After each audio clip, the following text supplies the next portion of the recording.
evening, everybody, and welcome to the Jab Wrestling Podcast. We're Jay and Bob, and we're doing the job because the JAB is the place to be.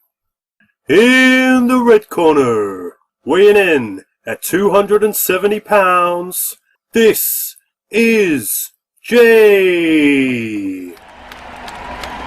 Woo! And in the blue corner, weighing in at 250 pounds, here's Bob. Suck, jackass. It's alright, man. It's Halloween. I don't mind booze at Halloween.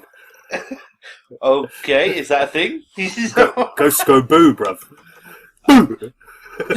What kind of ghost do you know that goes boo? I don't know. A boozy ghost?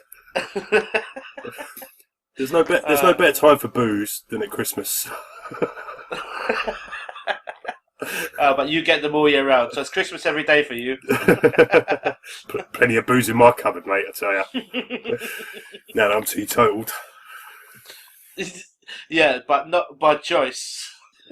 Always by choice. You have no choice. There is no choice. Hey, this is some Jedi mind shit or something. This isn't the choice you're looking for. Yeah.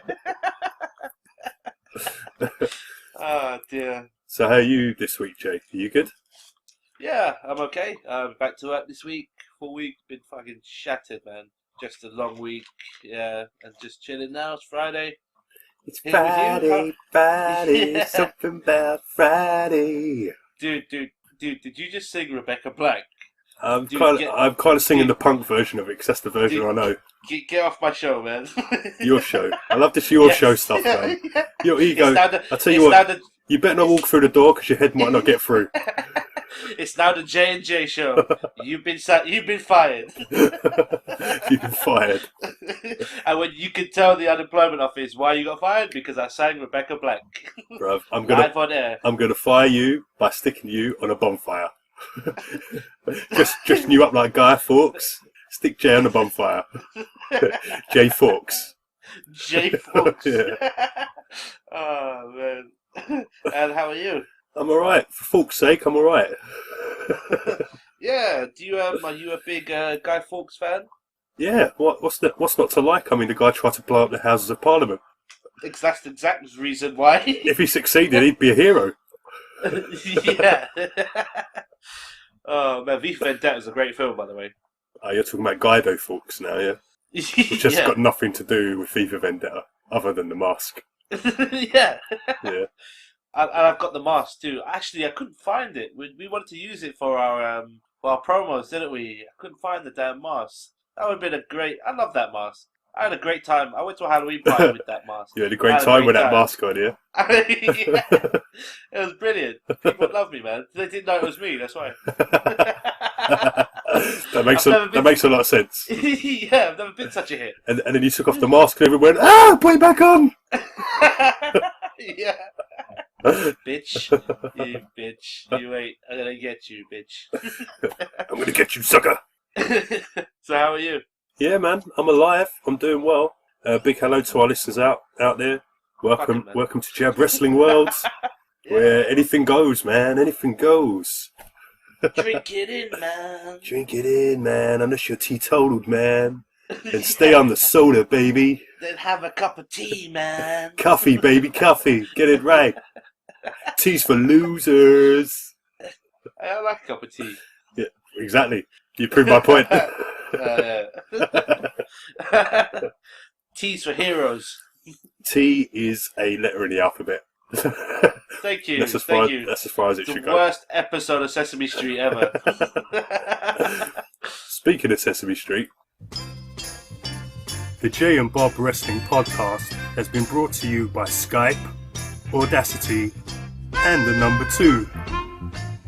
This show is a product of the Jay and Bob Workshop.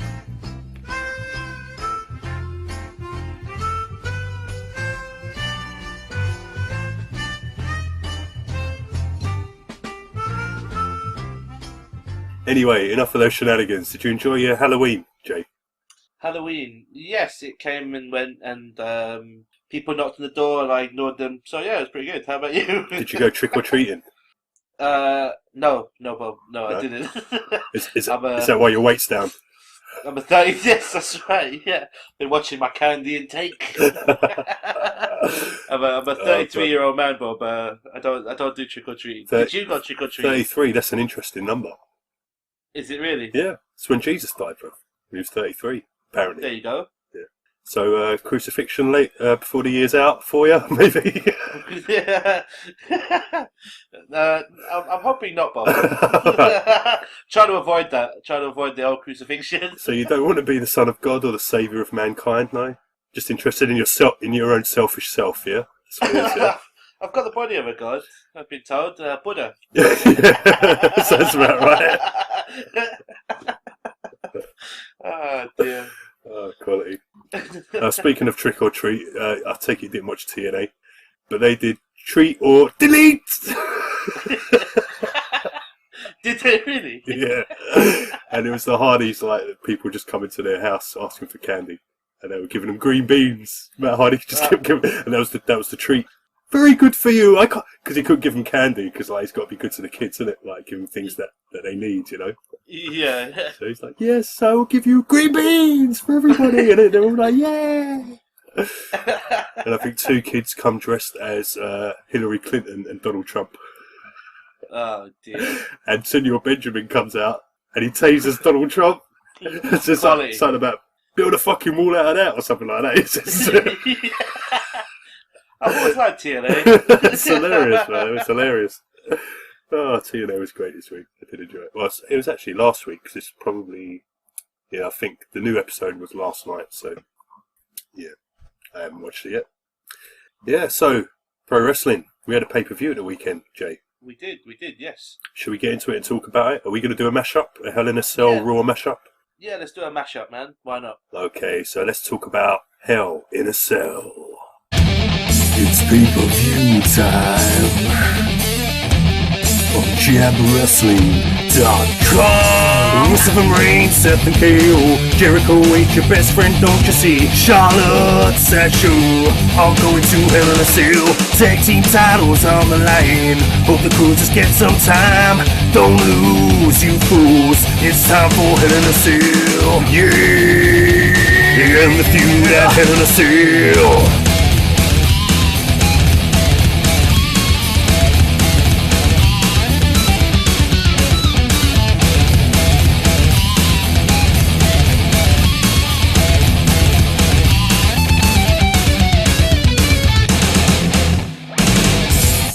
So, Bob, we kicked off. I'm going to start with Raw, and I'm going to tangle it in with the Hell in a Cell pay-per-view. There you go. But we kicked off Monday Night Raw with one of your favourites of all time, isn't that?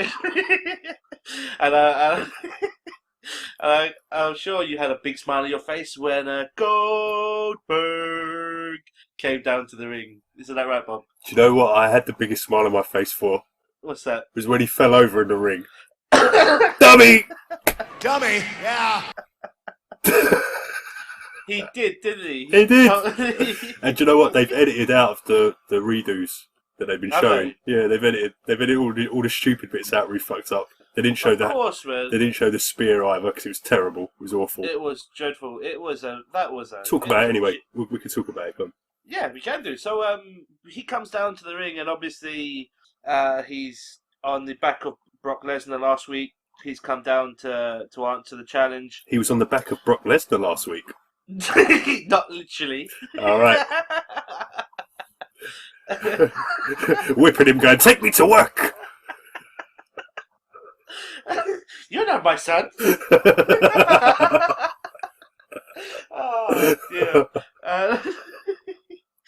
And Paul Heyman comes down to the ring, and he introduces Brock Lesnar, doesn't he? And then he's got that smirk on his face, like that really evil laugh, and it's like, "Gotcha." Yeah, you knew Brock wasn't coming out, man. Of course, yeah.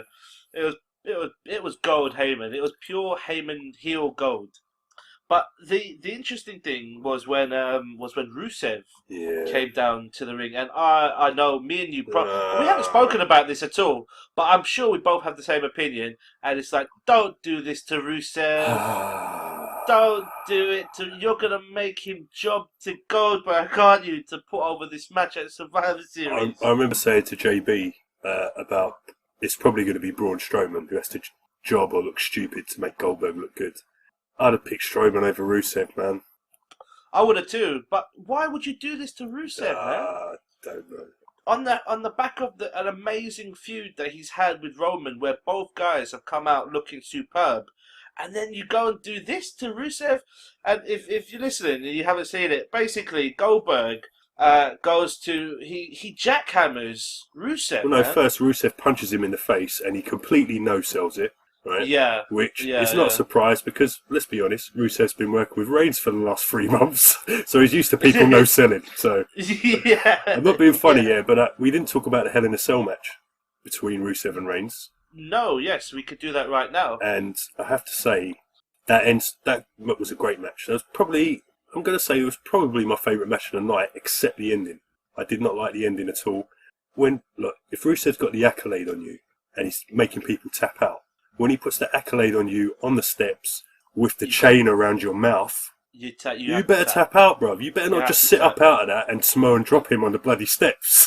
Do you know what I mean? Like nothing just happened, right? I couldn't believe it, Bob. I couldn't believe it. Genuinely couldn't believe it. He's got, as you said, man, accolade, chain, steps. It's a tap out. You've got to tap out. Of course. This is why people hate Roman Reigns, and it's not his fault. This is what he's told to do.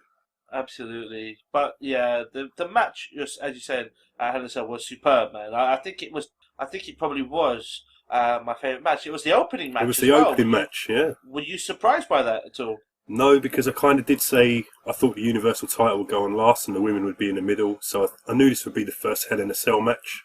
I wasn't sure if it should have opened the show, but I had a feeling it was going to be the first Hell in a Cell match. So it was a great match to open the show, though. And Roman went over with the spear on the steps. That's right. And it was a mammoth spear, to be fair. And the match itself was a great match. It was. I really thoroughly enjoyed it. But then after Rusev's visuals, man, his facials on it and the visuals that he gives, he's so good. He's going to be such a good face. If he ever turns face, he's going to be such a good face. But I love him so much as a heel that. I know. You're absolutely right. He's got that. He's got the ability to, and I hope they don't do it. He's a fantastic heel. He's probably the biggest heel on the show at the moment. He's probably a bigger heel than Owens. Probably just behind Jericho. Yeah, I'll give you that. And on the back of Hell in a Cell in Raw, then you put him, you feed him to Goldberg. So, dude, really? Come on, man. Poor Rusev. And it looks like he's not even going to be on Survivor Series, bruv. Who? Rusev? Well, he's not booked, is he? He's in the Raw team. Not yet. No. There's one spot left, and Rollins isn't booked yet. Wow, that's interesting. It's very interesting. But then, Goldberg jackhammers him. He jackhammers Rusev, and it was awful. The jackhammer was the best thing he did. But the spear to Heyman, Heyman, mate. Heyman took it in his side. Heyman's not going to do a great bump anyway, but the fact he took it on his side, and it was like one old man spearing another old man. That's how I felt, and just the fact he stacked it just made my night. This week's dummy of the week most definitely is Goldberg. Dummy. Dummy. Yeah. Do you know how long? When we started this show, I never thought I'd be able to call Goldberg my dummy of the week ever. I never thought I'd see him again. I've got a feeling it's going to be consecutive weeks. I'm giving you odds of evens for next week as well. You reckon? Do you think he'll show up next week? I suppose it's got to be Brock's turn next week, isn't it? I thought both of them would have to go face to face at some point. You do that on the last show before. That is the last show before, isn't it? Can't be. We just had a pay-per-view. God damn it, man! What are you trying to do to me? Oh man, but I just want to. Whilst we're speaking about Goldberg, What is this? Why have they brought Goldberg back? Is it for ratings? Is it for nostalgia? Is it to build up the pay-per-view? What is it? What is the purpose of this? All three of those things. Yeah? But it doesn't work. It doesn't sit with me. So maybe fans who used to watch it are being drawn back into it. Apparently they did a pretty good rating when he first came back. Really? Oh, dear. I don't know whether it's like an amazing... I don't think it was an amazing rating. I just think it was like slightly up than what they were normally getting. I suppose the fact he's going up against Brock and that was his last match there. Look, I don't like Goldberg, man, so I don't see the point in any of it. I don't. Especially when you've got so much talent on, signed and ready to go, and then you're giving all this time to a guy who's, I'm not going to lie, he's washed up. He's a washed up old guy. If you wanted the ratings, you wanted to bring him back for nostalgia, save it for the Rumble, a surprise entrant. Everybody will go crazy. But this is a huge program they're giving him. It's Survivor Series, one of the big 4 pay-per-views. It's just, it doesn't sit right with me, man. It doesn't sit right with me at all. It will sit right with me after Brock suplexes his 16 times and then F5s him and we never see him again. Because he's already, you already told us this is his last match. Yeah, because he said you're next and you're last. Yeah, but that could just be hyping this match, and then it could lead to a Bruv, best of 7 series or something. Oh yeah, right. Yeah. After this match, Goldberg, they ain't even gonna want Goldberg back. Well, after the segment with Rusev, that was sloppy, man. It's awful. Sloppy. And it wasn't. wasn't because of Rusev, and it wasn't because of Heyman. No, exactly. There's one common denominator. Oh dear. Let's move on. Maybe Goldberg and Brock could do Dean's idea of a Ultra Iron Man match. Did you watch Talking Smack? No, I didn't. He said it on Talking Smack. He's got an idea for an Ultra Iron Man match, which is a 2-hour Iron Man match. He says he challenged John Cena, but John Cena wasn't up for it because he's not fit enough. He can't keep up with him. Was that? 2-hour Iron Man match. Yeah, I think he was pulling our chains, but it was just funny to hear him run down Cena as if to say, "Hey, you can't keep up with me, old man." You know what I mean? It's interesting that he's still picking on Cena, though. Yeah, well, we know that's coming down the way, don't we? Yeah, of course it is. Yeah. So, Bob, the next segment we see on Monday Night Raw is a trick or street fight between Gallows and Enzo. Now, at Hell in a Cell, we had the tag team match of Doc and Carl against Enzo and Cass. And thankfully, we for the club, Doc and Carl went over, and it was actually a pretty good match. It was short. It wasn't anything great to write home about. It wasn't. But the most important thing is that Doc and Carl went over. What were your thoughts? And rightly so. They should have gone over, and they did go over, and that's all that matters. And Enzo's still not good enough in the ring, man. He's not good enough in the ring. It's weird that they put him up against Doc, where I thought he'd probably be more suited to facing Carl Anderson. It's probably, I don't know, because Doc lost, didn't he? He did, yeah. They put a pumpkin on his head that wasn't big enough to fit his head in, and he had to hold it in place. He did, yeah. While Enzo did something off the top rope, but I don't think he even hit him. It was like a DDT, I think. Gallows had to sell it like he'd been hit, and it was just like... They called it the DDG. Off the top, off the second or top row. But I don't understand why you would do this to Doc and Carl, man. So why are you embarrassing them now? You could have done this to the Shining Stars. You could have done this to... What is your beef, WWE, with Doc and Carl? Is it because they were so awesome in New Japan that you think, we're going to fuck with them now, we're going to make them look like idiots? Well, no, let's be honest about it, yeah. Enzo and Kaz are super over, right? Indeed, they're super over within the WWE universe, yeah? Yeah. But Enzo isn't that good in the ring. Kaz is passable because he's a big guy, he can do simple stuff and get away with it. Enzo's he's getting better. I don't want to run him down and say but I feel this team's come up too soon, and I don't think they're ready to be in a program with a team like the club and make it interesting without this gimmick stuff like bobbing for apples and pumpkin seeds and I was waiting for Billy Corgan to come out. Do you know what I mean? Smashing pumpkins. Oh, right.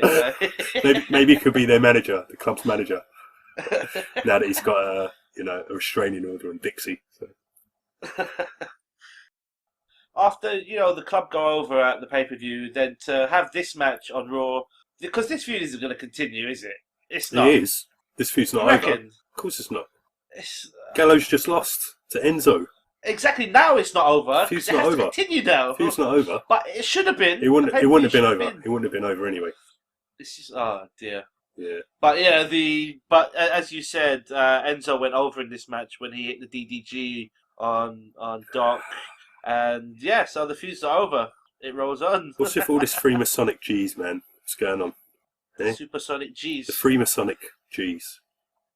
You don't know what I'm talking about, do you? I know what you're talking about. It was a TV show back in the 80s. Yeah, or whatever. Whatever, brother. You ain't got a fucking clue, have you? Just bear with me 1 second. Let me just not do anything on Google. Google begins with a G as well. Supersonic G's. Supersonic. You're just going to type anything in Google and hope it comes up with the answer, right? I'm just mocking you. Yeah. I'm sure it's got something to do with symbolism. Of course it has. Really? Yeah. Oh dear. We see the next segment of Raw. We see Paul Heyman being carted away in an ambulance after his sideways spear from Goldberg. Yeah, I think his hip was out of joint. Yeah. Oh, the next match we see on Raw is Brian Kendrick, and he's going to be defending his newly acquired Cruiserweight Championship. He beat TJP at Hell in a Cell. That's right. And I loved it. I loved the psychology of this match. What did you think? Off the pay-per-view match? The pay-per-view match, yeah, because he did that whole psychology thing where he was goading him in to. Yeah, he was playing possum. He was playing possum, and then took advantage, which is what I kind of said would happen. But all right, but the crowd were not interested in this match at all. Fuck him. To the point where I could hear a guy call Kendrick a goddamn hippie and tell him to cut his hair. Cut your hair, you goddamn hippie! Bruv, and it was clear as day, swear. That was TJ Perkins' dad who was at ringside. Probably. But the match was quality. Do you think they're gonna hit reset on TJP? Yeah, he's lost his first life. He's only got 2 left, man. Do you think they could have done a gag where TJP came out of the title, right? Because he pressed reset so that Kendrick couldn't save the game. So he wasn't actually the champion. TJP still got the title because he didn't get to save the game in time before he pressed reset. Yeah. No. But yeah, so Kendrick defends his title, newly acquired, as I mentioned, on Raw. And Kendrick Kendrick, he said he played mind games, he played on psychology, he played on his sympathies, and sympathetic people are weak-minded. TJ Perkins actually won this match via a counter, didn't he, Bob? Kendrick deliberately failed to re-enter the ring, and so that's Kendrick's title shot out the window. You mean what was your TJ? thoughts? You mean TJP's title shot? Sorry, that's exactly what I meant. Bob. Thank you for calling me out on that. That's all right. That's all right. So that was quality as well. I really love that because it's just like, I'm gonna get back in the ring. No, I'm not. I'm gonna walk away. But it was weird how he was kind of half in the ring and half out as well. So I thought that would break the count. So did I. Yeah. I mean, apparently your whole body has to be back in the ring. There's plenty of matches I could probably point to where if that had happened, it would have been a counter. Like True. in however long the history's been. Especially in New Japan, because they do 19. They get up to 19 it's a 20 count in New Japan. 20? Bloody hell. On the outside. And every time they get up to 19, they just get in at the last second. And so. I love the conclusion of this match. We see TJ Perkins kind of snap a little. Yeah. And then he attacked Kendrick, which is quality. Yeah, did the knee bar to him in the aisleway, didn't he? Absolutely, yeah. And it was I like that because it's character building for TJ Perkins as well. It's the first real thing he's had where, well, to be fair, I mean, he's got to do it as well, man. He's come across as like a lost little boy, to be fair, right? Yeah. I mean, all right, you're giving your lines, you fed your lines, but at least deliver them with something that's not Orton-esque. Do you know what I mean? Maybe that's his idol. You never know. I don't. Have you seen the way he wrestles? I don't think it is. That's a good point. You never know. Orton in his younger days might have been a cruiserweight. Oh yeah. He could have been Arcane RKOing people off the top rope to the outside. You Yeah, never know. I can see that happening. And killing himself in the process. Bruv, this guy won't even bump to Bray Wyatt. So, That's true. he ain't gonna do no RKO off the top rope. Oh dear. Backstage, we see Braun Strowman and Foley, and Braun Strowman wants a part of the SmackDown, the Monday Night Raw team for Survivor Series, and Foley announces that there's going to be a battle royal later on, and that Braun Strowman is going to be a part of it. Yeah. So we have that to look forward to. So the next segment we see is Foley in the ring, and he is unhappy with the best friends. Jericho and Owens make their way down to the ring. Now, at the pay-per-view, we had the Hell in a Cell match, which was somewhere in the middle of the card, which, when it happened, we suddenly realised, oh shit, the women are going to be headlining the pay-per-view, which we'll come to a little later. Yeah. But the Hell in a Cell match for the Universal title was smack bang in the middle of the card, and I actually really enjoyed the match, more so than I thought I would. And it had a lot to do with Jericho as well. I mean, you could argue that this was the best Hell in a Cell match on the card. I think the problem was that the feud didn't warrant the Hell in a Cell match. But you could argue spot for spot this was the most intriguing thing on the card. Because those two guys, man, they went toe to toe. They went at it, man, and that table spot was crazy. I thought he was dead. He did it really well because the whole idea was that he didn't want to bang his head on the back of the cell, so he put the table there to break his fall. I know that sounds weird to have a table to break your fall. Yeah. But it was the way he positioned it. Kevin Owens is used to this stuff, man. He used to do it in Ring of Honor all the time, so he's used to playing with tables. And when I saw it set up, I thought, yeah, he's done that so that when he goes through it, he's not going to bang his head on the back of the cage, back of his head on the cage. And I love the fact that heels set it all up, and they're the ones that go through it. That's the best thing. Also, as well as it being the heel setting up, it's also because I'm setting up because I'm going through this. Yeah. So I want to make sure that it's actually stable. Exactly. yeah. I love it. I love the match. It was quality. And Jericho, being the opportunist that he is, when there was I think there was a referee bump. Is that right? And then they had to open the cage. No, what happened was KO had the fire extinguisher, and it went and it sprayed it a little bit in the referee. It looked like an accident the way he did it, and I was like, "What the fuck's going on?" And then all of a sudden you went, right, now I see what's going on. So they pulled the cage up, the referee went out, and Jericho came in, and he had the key, twirling the key around. Twirling the key. Yeah. That was beautiful, man. More Freemasonic stuff. Yeah. More supersonic stuff. Supersonic. Yeah. And there was a point where actually, Seth Rollins was going to win the match when he pedigreed Kevin Owens, and then Jericho interrupted the count. It's like, oh no! But then, it had to happen. Kevin Owens went over. Yeah. I'm trying to remember the ending. He hit the pop-up powerbomb. Yes, I believe. Yes, he did. 'Cause he hit the package powerbomb beforehand, didn't he? Yes, yeah, and he got the 1, 2, 3, and so on Monday Night Raw, Foley was, as I said, unhappy with the best friends. Foley says that he needs both of these guys on the Raw team. Co-captains, co-best friend captains. Yeah. Kevin Owens says that Mick was jealous of him because he won his first Hell in a Cell match, and Jericho said that Mick Foley lost 4 of them. Yeah. And I was like, damn, I didn't realise it was 4, man.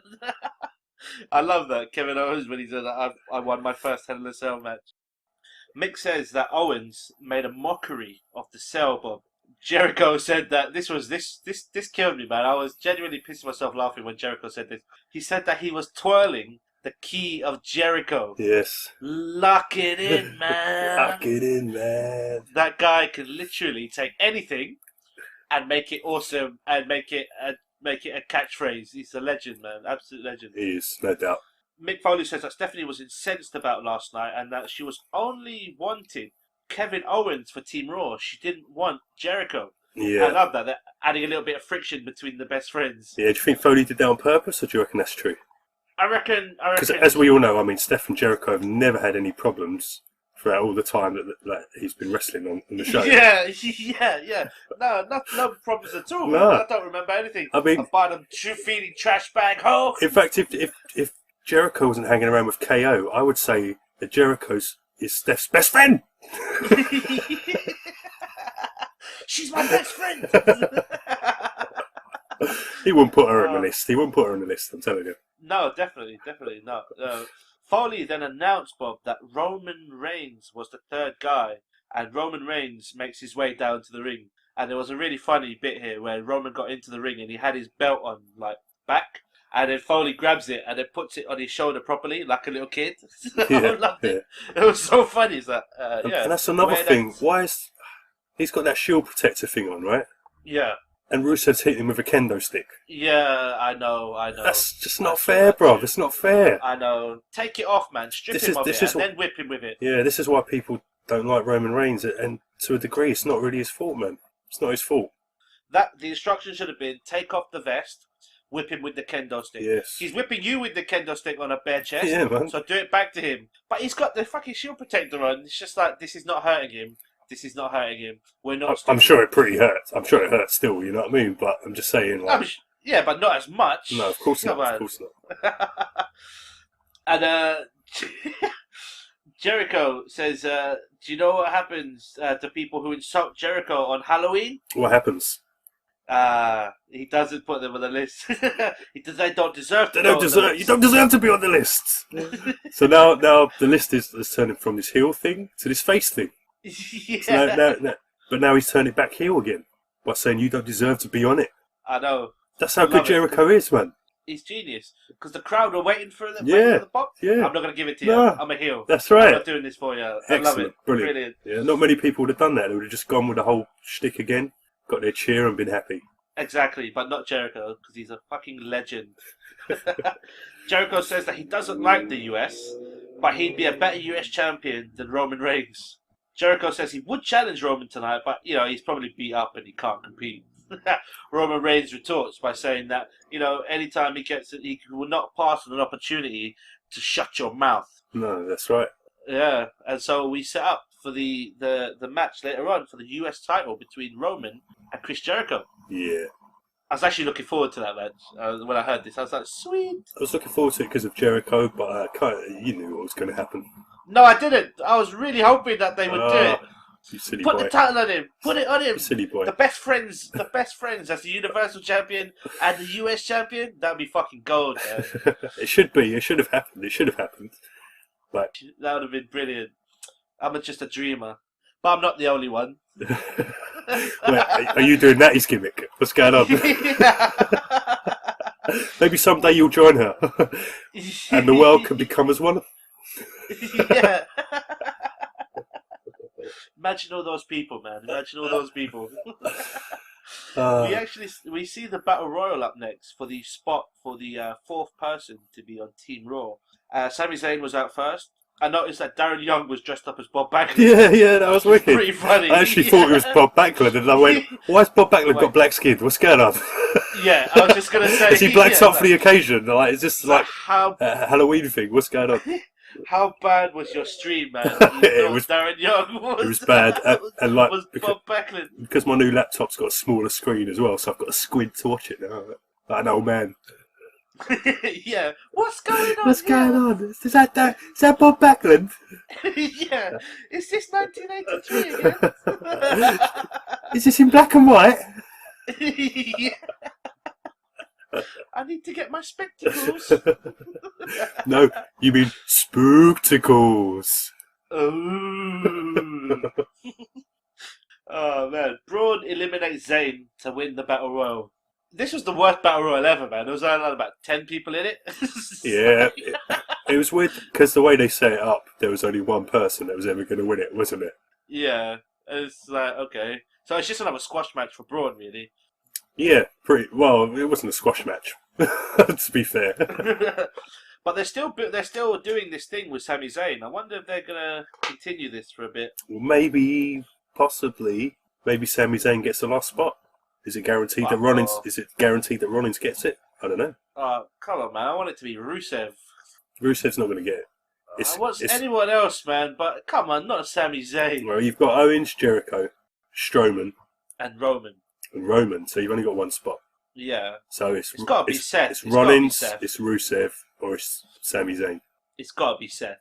It's just one of those three, and it's not going to be Rusev out of those three. Yeah, so it's not Sami Zayn either. Could be. It can't be. Just because of the Strowman thing. I suppose you do need people to take pinfalls in the match, don't you? Yeah, and you need someone fast. They don't have anyone. I mean, I suppose Seth Rollins would be that person as well. But then can Seth operate with KO and Jericho? But that's the beauty of it. You know, it ties in that feud nicely. You know, he's got to team up with the best friends and his former Shield buddy. So there you go. Yeah. We see an Emelina video package. I'm looking forward to seeing her. She's looking amazing. New Day backstage segment this was fucking genius. This was brilliant. It took me a moment to clock what was going on. It was three faces of Charles Wright. That's what it was. Absolutely. Kama Mustafa, Papa Shango, and the Godfather. Absolute genius. What did you say the first one? Kama Mustafa. Was it Mustafa? Yeah. I just remember Kama. Yeah, but it was Kama Mustafa when he was in Nation Domination. So was he related to Colonel Mustafa from the Triangle of Terror? I'm going to say no. Are they related to Mustafa Ali, the cruiserweight? I'm going to say no again. No? They related to Must Have a Shit. Now this is becoming offensive. Well, I'm just being honest, bruv. I must have a shit. I'll be back in 2. Number 2, that is. Oh, man. As you said, Charles Wright must have been sitting in his living room watching Raw and just must have been like, this is brilliant. Mate, I love it. Xavier's Papa Shango was just genius. I loved it. It was quality, man. And we find out that New Day are part of the tag team match at SummerSlam. Surprise. Yeah. That tag team match is going to be fucking mayhem, man. It's been 20 guys in this match. The question is, are all 3 of New Day going to be in it? That's a good point. Because then that could open up a spot for Rusev. That's a good point. I didn't think of that. At all. You'd expect that the 3 guys from New Day would be in it. Are there any other 3 guy stables? No. So wow. It's probably going to get Cesaro, Sheamus, Kaz and Enzo, the club. Yeah. And then you could stick Rusev in there as well instead of having the Shining Stars or Golden Truth or one of those teams. Yeah, no, that was definitely a way to get him on the card. Yeah. We see a match. The next match on the card is kind of a Did you want to talk about the tag team title match now, or? Do we see the New Day again later? No, we should do. No, we don't. We should talk about it now. Yeah. Okay. Let's talk about it now. So absolutely, yeah. So at the pay-per-view, Hell in a Cell, it was the New Day defending their titles against Cesaro and Sheamus. Now, on the prediction show that we did, Bob, you did correctly say that Cesaro and Sheamus could probably end up winning, but not walking away with the titles. And if you just went with your gut instinct, you would have won. No, I even said it would be the trombone as well. I know. Yeah. I thought it would be Woods because I didn't think Woods would be wrestling. I thought, but it was actually Kofi who did it with the trombone. I know. Yeah, that was a surprise as well. Yeah, that was a really good match. Actually, that was a really good match. And the end was booked really well, where he had him in a sharpshooter, and Woods was tapping out, but the referee was distracted by what Kofi did to Sheamus outside, and so the DQ happened instead of the win for Sheamus and Cesaro, which is exactly what I said would happen. Yeah, pretty much. And that match would have tipped it in your favour because, as you know, I ended up winning 9 points to 8. Yeah, I could have almost got 100% on this. You could have done if you just went with your gut instinct. And also Reigns and Charlotte. But the beauty thing is during the prediction show, I was playing so many mind games with you when I was telling you certain things that was making you think twice about your prediction. Like when I told you that the match was in Sasha's backyard. That's the only mind game you played with me because I didn't know that. I didn't know that. But, yeah. You know what I mean? Because you did initially say Charlotte was going to win. Yeah, I knew she was going to win. Why did I go against myself? We said that. What better way to lose the title in your hometown and get heel heat. I realised when I got to that match that I'd got my heels round the wrong way. I knew I should have gone Reigns and Charlotte and not Rusev and Sasha. And Brilliant. that's, Glad you did, that's what blew it for me. because Jay tied the series at 3-3. I'm going strong. I'm on an undefeated streak now. I've won. It's an undefeated streak, okay? Okay, good luck to you, man. You were on a better undefeated streak at the start, weren't you? I You went the first. 2-0 up. I was 2-1. 2-0 up, It was innit? 2-1. Was it Because 2-1? we drew the second one. Yeah. So it was still undefeated. You The were. first two. Yeah. I know. I had a purple patch. Yeah, that's right, a purple patch. Yeah. Oh man, the next match that we see. And another thing, while we're on the subject of the prediction show, you called me out twice on something, bruv, and you were wrong both times. What was? Remember the Father Ted, Father Dougal stuff? Oh, was I wrong? You were wrong both times. Not once, Was you were I? wrong twice. You know what? I figured out what it is. It's your East London accent. I can't, because us guys in North London, we don't understand you guys. You're acting like we're a million miles away from each other, bruv. It's like 4 postcodes or something, do you know what I mean? When the guys from East London, you use a lot of slang like bruv and in it. Like us guys from North London, man, we talk the Queen's English. Alright, is that what it is? That's what you why call it? I couldn't understand you at the during our prediction show. Well, in East London we have Pearly Kings, you see, so we got royal family over here too.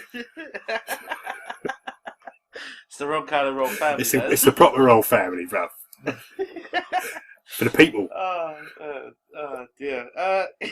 Can I continue? Do you mind? You can, yeah. You finished calling me out? Making me look like a I'm chump? sure I'll come back to it later.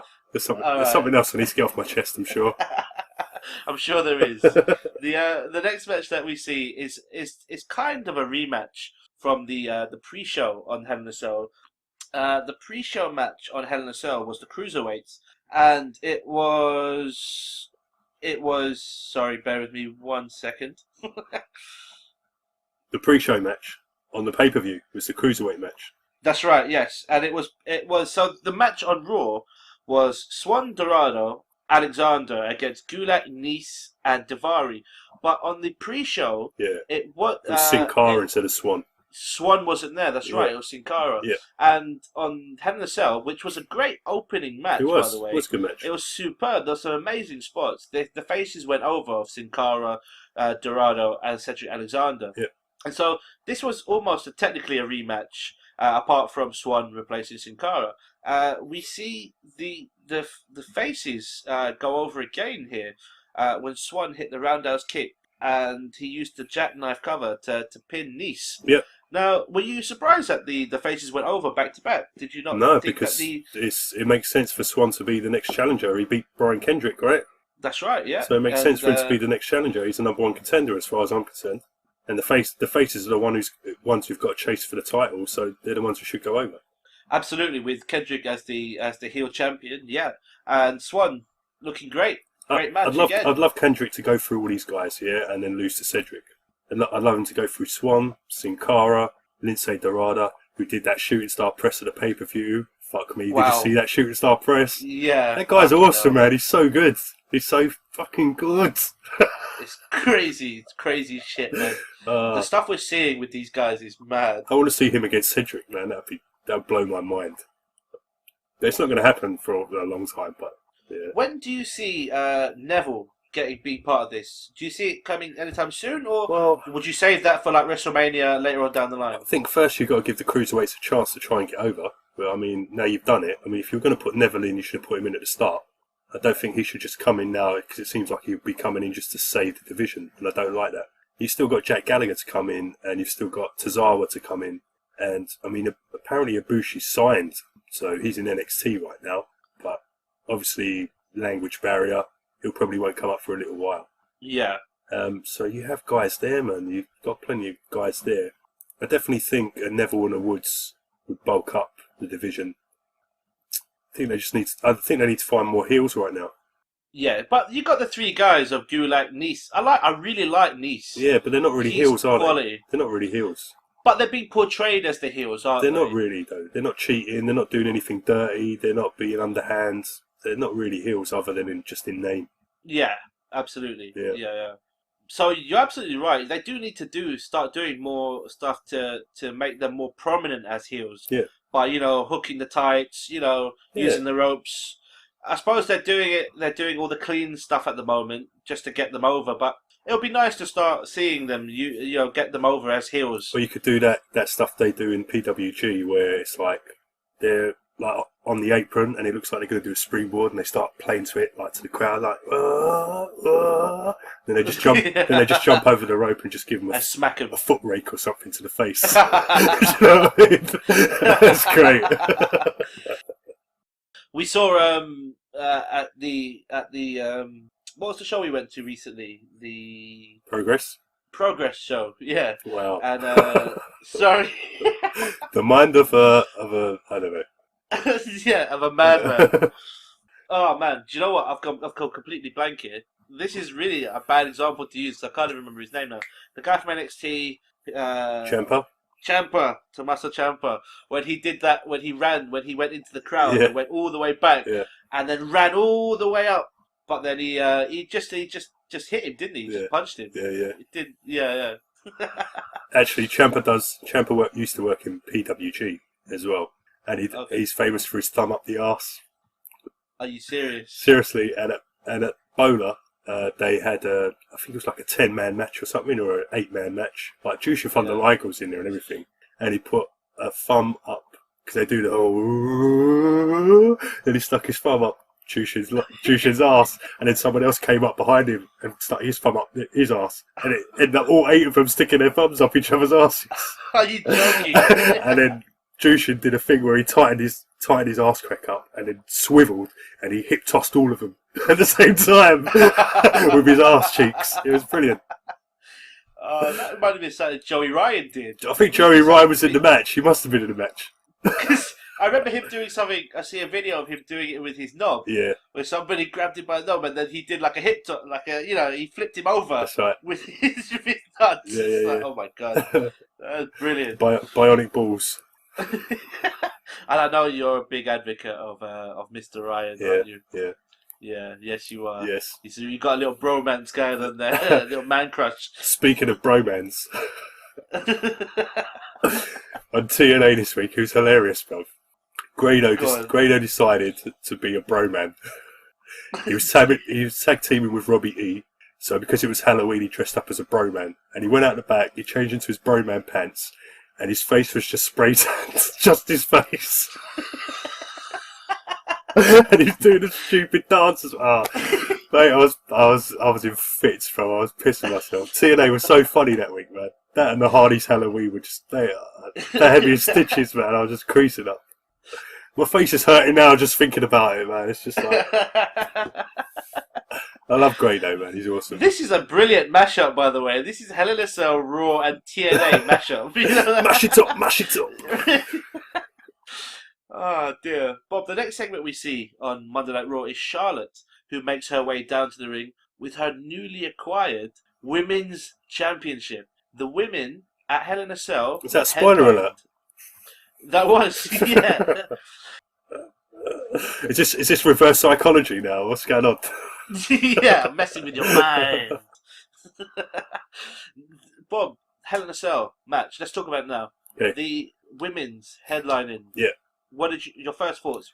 What were your thoughts on them headlining? Yeah, good. I'm glad. I mean, at the end of the day, Sasha was the Boston hometown girl, so it made sense. I don't think if Sasha was the hometown person or Charlotte was the hometown person, I don't think it would have been the main event. Yeah. But apparently, this was a last-minute thing, bruv. Really? They decided. Well, they didn't advertise it. I mean, look, you're talking about the first women's Hell in a Cell. You advertise it. If you're talking about the first main event of a pay-per-view, it's the first one ever for women. Yeah. Yeah. Yeah. Absolutely. And you don't advertise that? Are you crazy? Think about how much time they would have got on ESPN, and like actual sporting people would have come out and been all for it, been about like women's equality and what have you, and they're getting their chance at the big WWE show to go and headline the pay-per-view. It would have been a big deal. I think it still was a big deal because it was they were inside the Hell in a Cell. So, do you think that they wanted to leave it as a surprise for the crowd, or possibly even Yeah, but the fact that think about how much more coverage they would have got if it was the main event and if it was booked as the main event. You're absolutely right. You would have had publications over here. You might have even seen it in the Sun or something. Do you know what I mean? Someone saying, "Oh, women get the chance to headline a pay-per-view." You know what I mean? That's what you want, though. You would have got more eyes on your product. But then also, don't forget that, people hearing it in retrospect, would they not want to then possibly sign up to the WWE Network to watch it? It works that way as well. Not really, because it's not live. It's like, Yeah. do you want to watch a football game after it's already happened? No. No, not a United game anyway. No. Well, No. that's the reason. But just I don't even want to watch it live. just in general, yeah, well, I could have told you that years ago, bro. But I mean. Anyway, I completely agree with you. I agree with you completely. But the other thing is, I know this is probably not a factor, but also, do you think that they didn't want to announce it as the main event because of the women in the match? Possibly puts added pressure on them going into the match. From what I hear, it wasn't supposed to main event at all. It was supposed to be Owens and Rollins on last. Vince didn't want it to go on last, apparently. So I'm thinking the trade-off may have been, because apparently Vince wanted Charlotte to go over and Sasha was supposed to go over. But I think that might have been the trade-off. He might have said, well, all right, Triple H, I'll give him the main event, but Charlotte's got to win. And when she did, this match had me really emotionally. This match they did it well, in my opinion. The start of the match. I didn't like the start. I did. I think they blew it at the start because of the way they set it up. And those women had to work so hard to get people back into it. Well, they had to work hard to get me back into it. I like the fact they started off different. So the cell was coming down, and then I can't remember what happened. She got attacked. Charlotte attacked Sasha. And then they started doing the stuff outside, and then she eventually powerbombed her through the table. Which looked crazy, by the way, because it looked like her neck kind of hit the table. Yeah, I think it was a nicer announce table. You could tell it wasn't as thick as the one the guys go through. So it seemed to collapse a lot. Because, I mean, she's only a small girl, Sasha. So she did have to put some force. Yeah, I mean, but you could tell just by the way it fell apart that it was a flimsier announce table than what they would normally use. Okay. Because, I mean, how many times have you seen Randy Orton not be able to break a table? That's just because he's so boring, man. Even the table's like, fuck you, man. I ain't breaking for you. It took me ages to get together, man. But what they messed up on was the EMT should have picked Sasha up from that spot. She should not have moved from that spot. The fact she got up, walked all the way around the cell to the aisleway, then collapsed again, and then Charlotte was doing the whole nah, hey, goodbye. Whereas Charlotte should have been grabbing her because she wants her title and throwing her into the cage and forcing the cage down.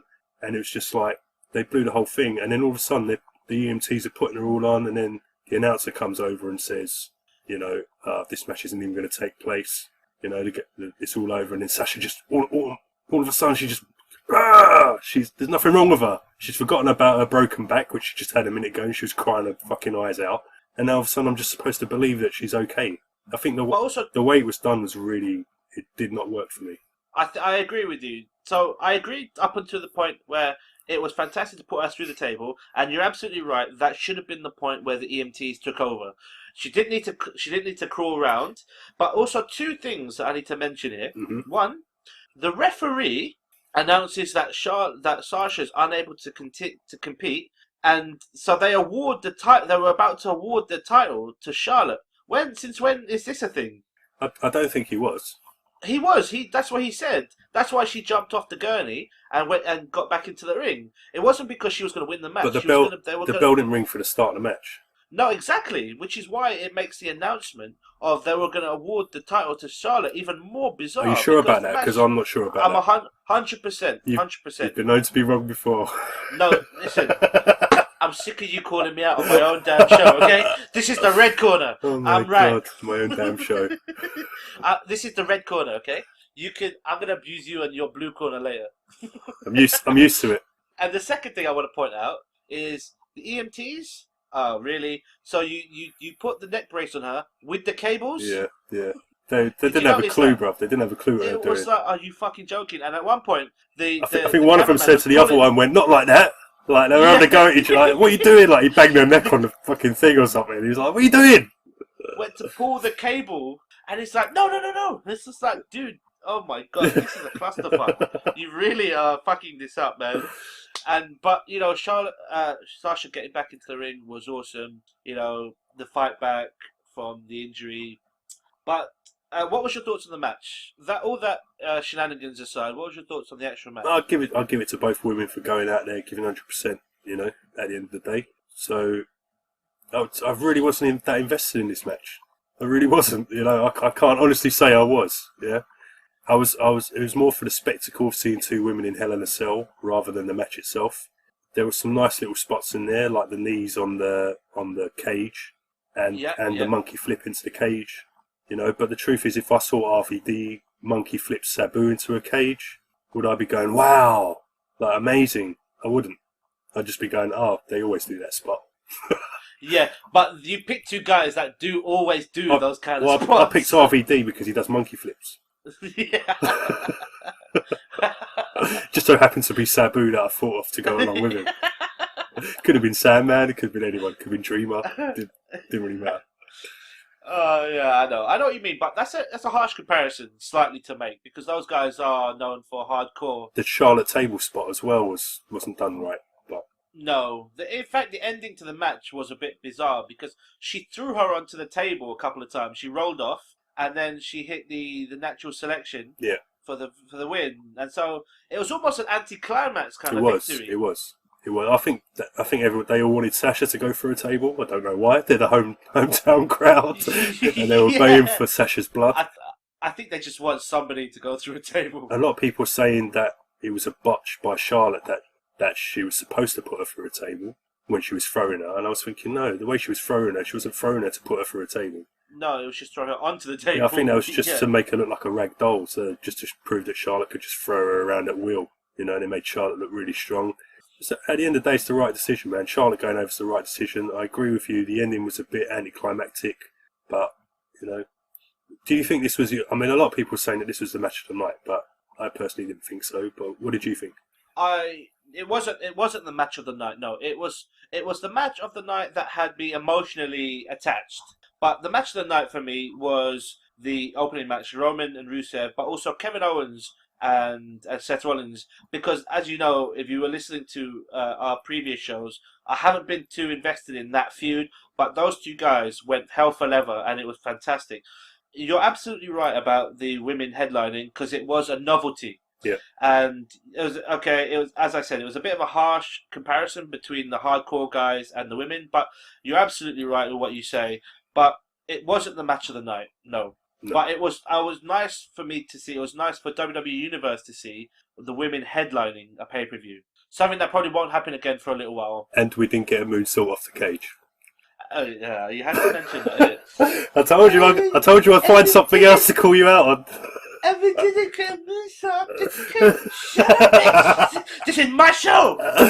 But it's just when you say something, you say it as if it's going to happen. That's what gets me. I didn't say as it was gonna happen. Also, can I call you out on something else as well? I'm sick of this. No, that's 3 already. You've used all your lifelines. Triple H didn't show up either. Well, do you want to come and punch my father in the face as well while you're here? No, at least you won. At least you won a prediction league, man. But there were so many things you were wrong about. So I think, to me, it's a hollow, shallow win. I'm taking it. I think rather than you won it, I lost it. That's the way I see it.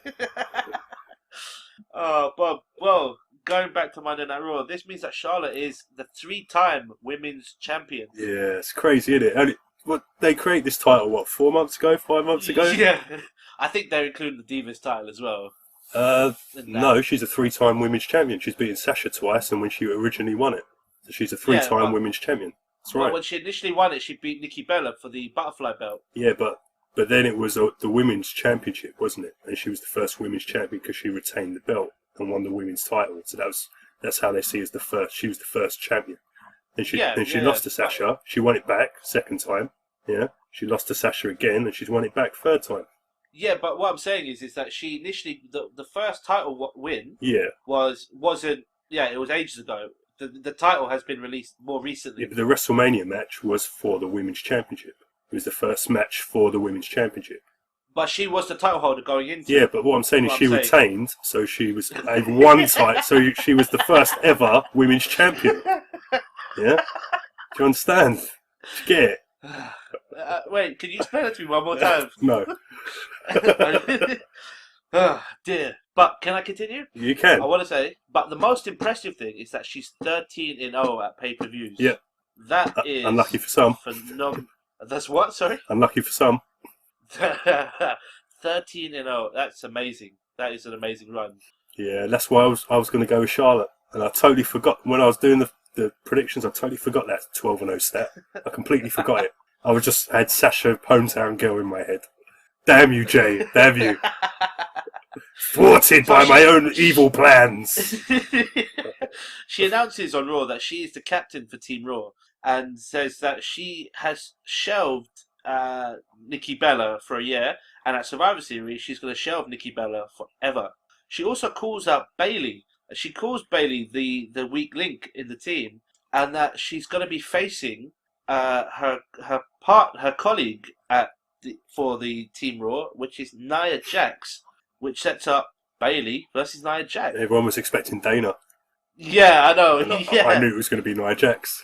I knew it was going to be Nia Jax as well. Because she's been missing. She's been missing. Yeah, absolutely. And I really, really, really enjoyed this match. Even though it was short. Did you really? About 4 or 5 minutes. Huh?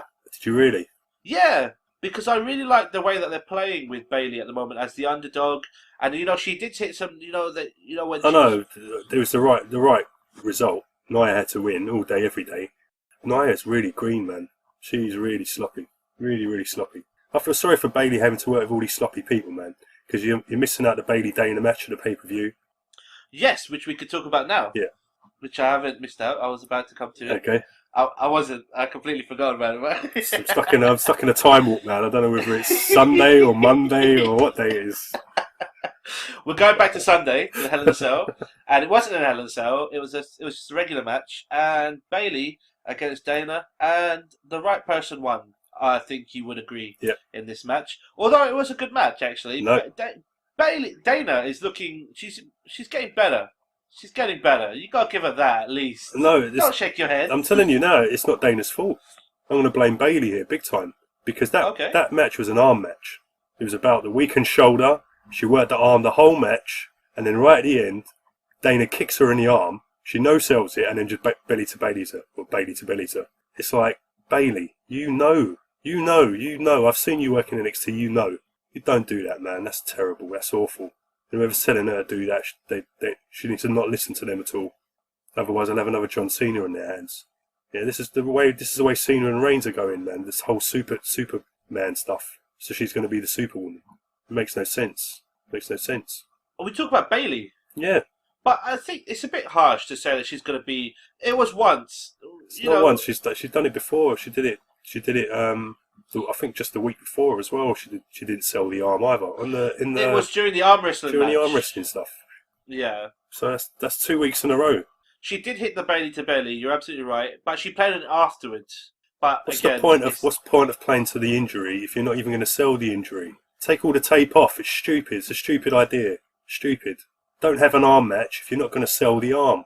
It's stupid. It's dumb. And whoever's telling you that you're right in doing that is talking rubbish. They haven't got a clue. They really haven't got a clue. And it's quite sad that there are people getting in her ear telling her that that's okay. Because she could be something huge, man. She could be massive. Just saying. So do you think it was somebody telling her to play the strong style kind of no sell, or do you think it was her? I've seen her in NXT, and she never used to do this at all. She would sell everything, even stuff that didn't even deserve to be sold. She would sell.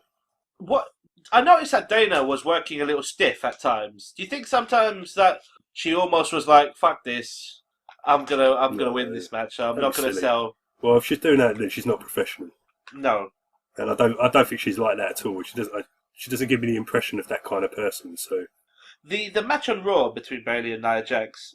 You said that you think that Nia's still very green. Yeah. What was the parts that you thought where she was very green? She's just sloppy. Just the way she moves around the ring. She's very slow with everything.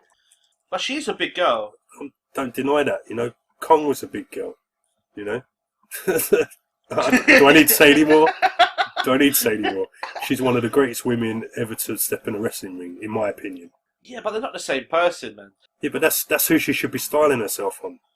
Do you think that maybe Nia should slow it down, her style? If she slows it down anymore, bruv, she won't move. She'll just be static. She's just going as slow as, she couldn't go any slower, But Bayley really has to work hard to get something decent out of Nia and Dana, and it's not fair on her. She's so much better than these girls. But I thought she did look really good against Nia Jax, even though she lost. Yeah, but Bayley will look good against anyone because Bayley's good.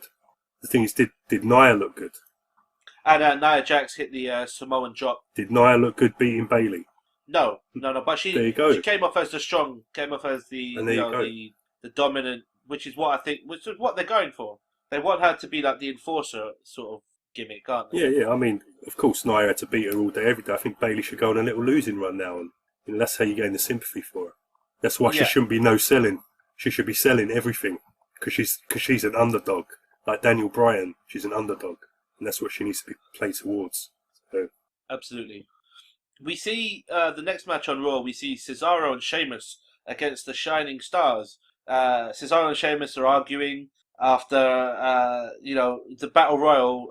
One thing we didn't mention in the Battle Royal was that who eliminated who? It was Sheamus went to eliminate Cesaro, but then Cesaro eliminated Sheamus. That's right, yeah. And so they were arguing during this match about that. But again, Sheamus and Cesaro won here again. I think that makes them 3-3.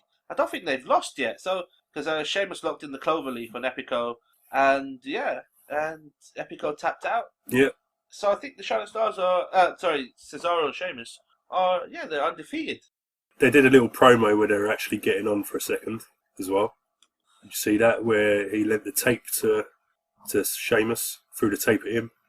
My thing cut out again for about 2 or 3 minutes. I got a feeling this is what I may have missed. Yeah.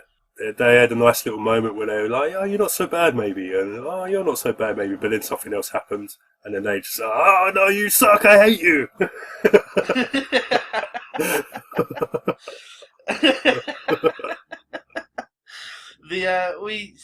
This was funny. We see Golden Truth at a haunted house. The worst haunted house as well, man. It was terrible. What budget was this, man? I used to go to better things when I was a kid back in the 80s. It looked like they just put it together specifically for this, but apparently not. I think this is an actual thing there. The one that killed me, that tickled me was Truth when he walked past one of these like dummies, these models. Dummy, yeah. And he went, is that Roman? yeah. And the camera panned around and it looked like Roman. It looked more like Howard Stern, to be fair. It was so funny. I was like, damn, man. Oh, man. But that was a bizarre segment. Halloween. Halloween. Yeah, Halloween. The thing is, Goldust is probably scarier than all of those ghouls put together. I know if he came up to me in a club, I'd run a mile. We see, Bob, we're at our main event. We're at our main event on Monday Night Raw. Oh. And it is scheduled for 1 fall, and it is for the US title. 1 fall for the US title. And it is obviously between Roman Reigns and Chris Jericho. Now, first of all, can I say, isn't it time we changed it from the KO show to the Jericho show? Because this isn't the KO show anymore. It's the Jericho show. It's Jericho on the list with Kevin Owens. Yeah, featuring Kevin Owens. Featuring Kevin Owens. Yeah. Which means he just does a little rap in the middle 8 part of the song. What did you think of this match? Because it was quality, actually, between these two guys. I don't really remember it, if I'm honest. I think I was tuning out at this time, because I watched it live, sadly. Sadly. I always hate Raw when I watch it live, and every time I say to myself, I'm not going to do it again, and I do it again. Because it was 12 o'clock, I thought, got an extra hour, like an hour early. Happy days, I'll watch Raw. And by 2 o'clock in the morning, I was done. I was fried. My head was fried. You were KO'd. I was.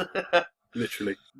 For the conclusion of the match, we see Jericho went for the dropkick on the apron, which was countered into a Superman punch, and then the spear, and then he hit. It was the 1-2, but then Kevin Owens interrupted the pinfall, so it was Roman by DQ. But there was points in this match where Jericho had the walls of Jericho locked in, and I thought, oh my god, please God, do it, make him tap out. I would love it. But I didn't. There was a few near. So Reigns didn't tap out the accolade with the chain on the steps, and you expect him to tap out the walls of Jericho? Are you kidding me, bro? I know you're a fan. I know you're a mark, but come on, man. They could have played on it that he was injured from the match that was the night before. Yeah. Which is why. But he wasn't selling his back at all. No, he wasn't. Didn't sell a thing. If he was selling his back going into the match, maybe I would have been a bit more. Oh, he could tap out, but no, he didn't. And instead, we see the attack by Kevin Owens. Seth Rollins comes down for the save. He cleans house. He pedigrees Y2J. And the closeout moment for the show is we see Seth and Roman have a little eye-to-eye contact. Yeah, remember the good old days. Yeah, exactly. Memories. Memories. I love you, bro. And they were just going to start running towards each other in slow motion. Yeah. And then double clothesline each other. Yeah. Spear! But yeah, do you think it's a bad idea trying to get Rollins over as a face by putting him with Roman Reigns? I think that the WWE thinks that it will help Roman Reigns. I'm sure they better think that, otherwise they're kidding themselves. Oh man! But then at Survivor Series, we're likely to see Roman and Seth on Team Raw and Ambrose on Team SmackDown, which will be that the chemistry there is going to be sweet. Yeah. The little shield, sort of get the reunion.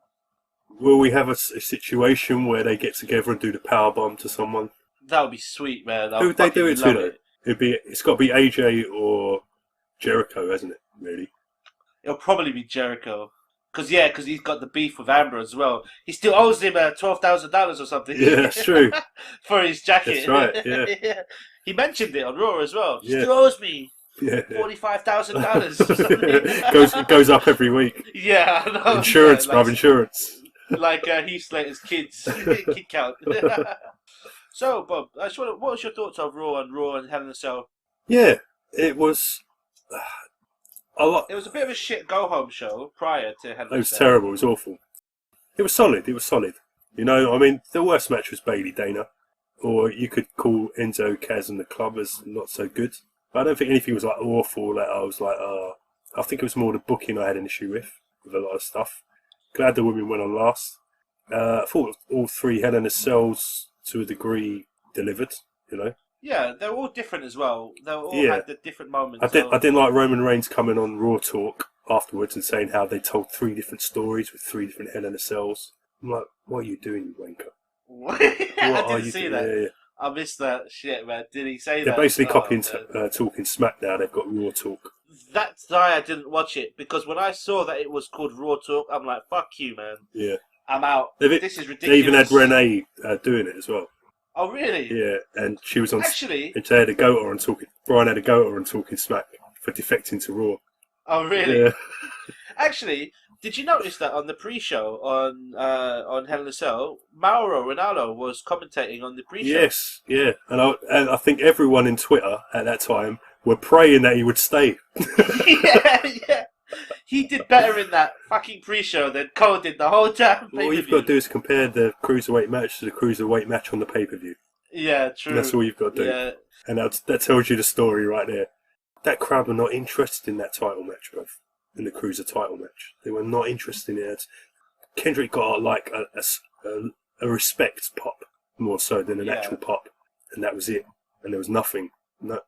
Nothing. I know. And it wasn't necessarily the guys, it's just been built so badly.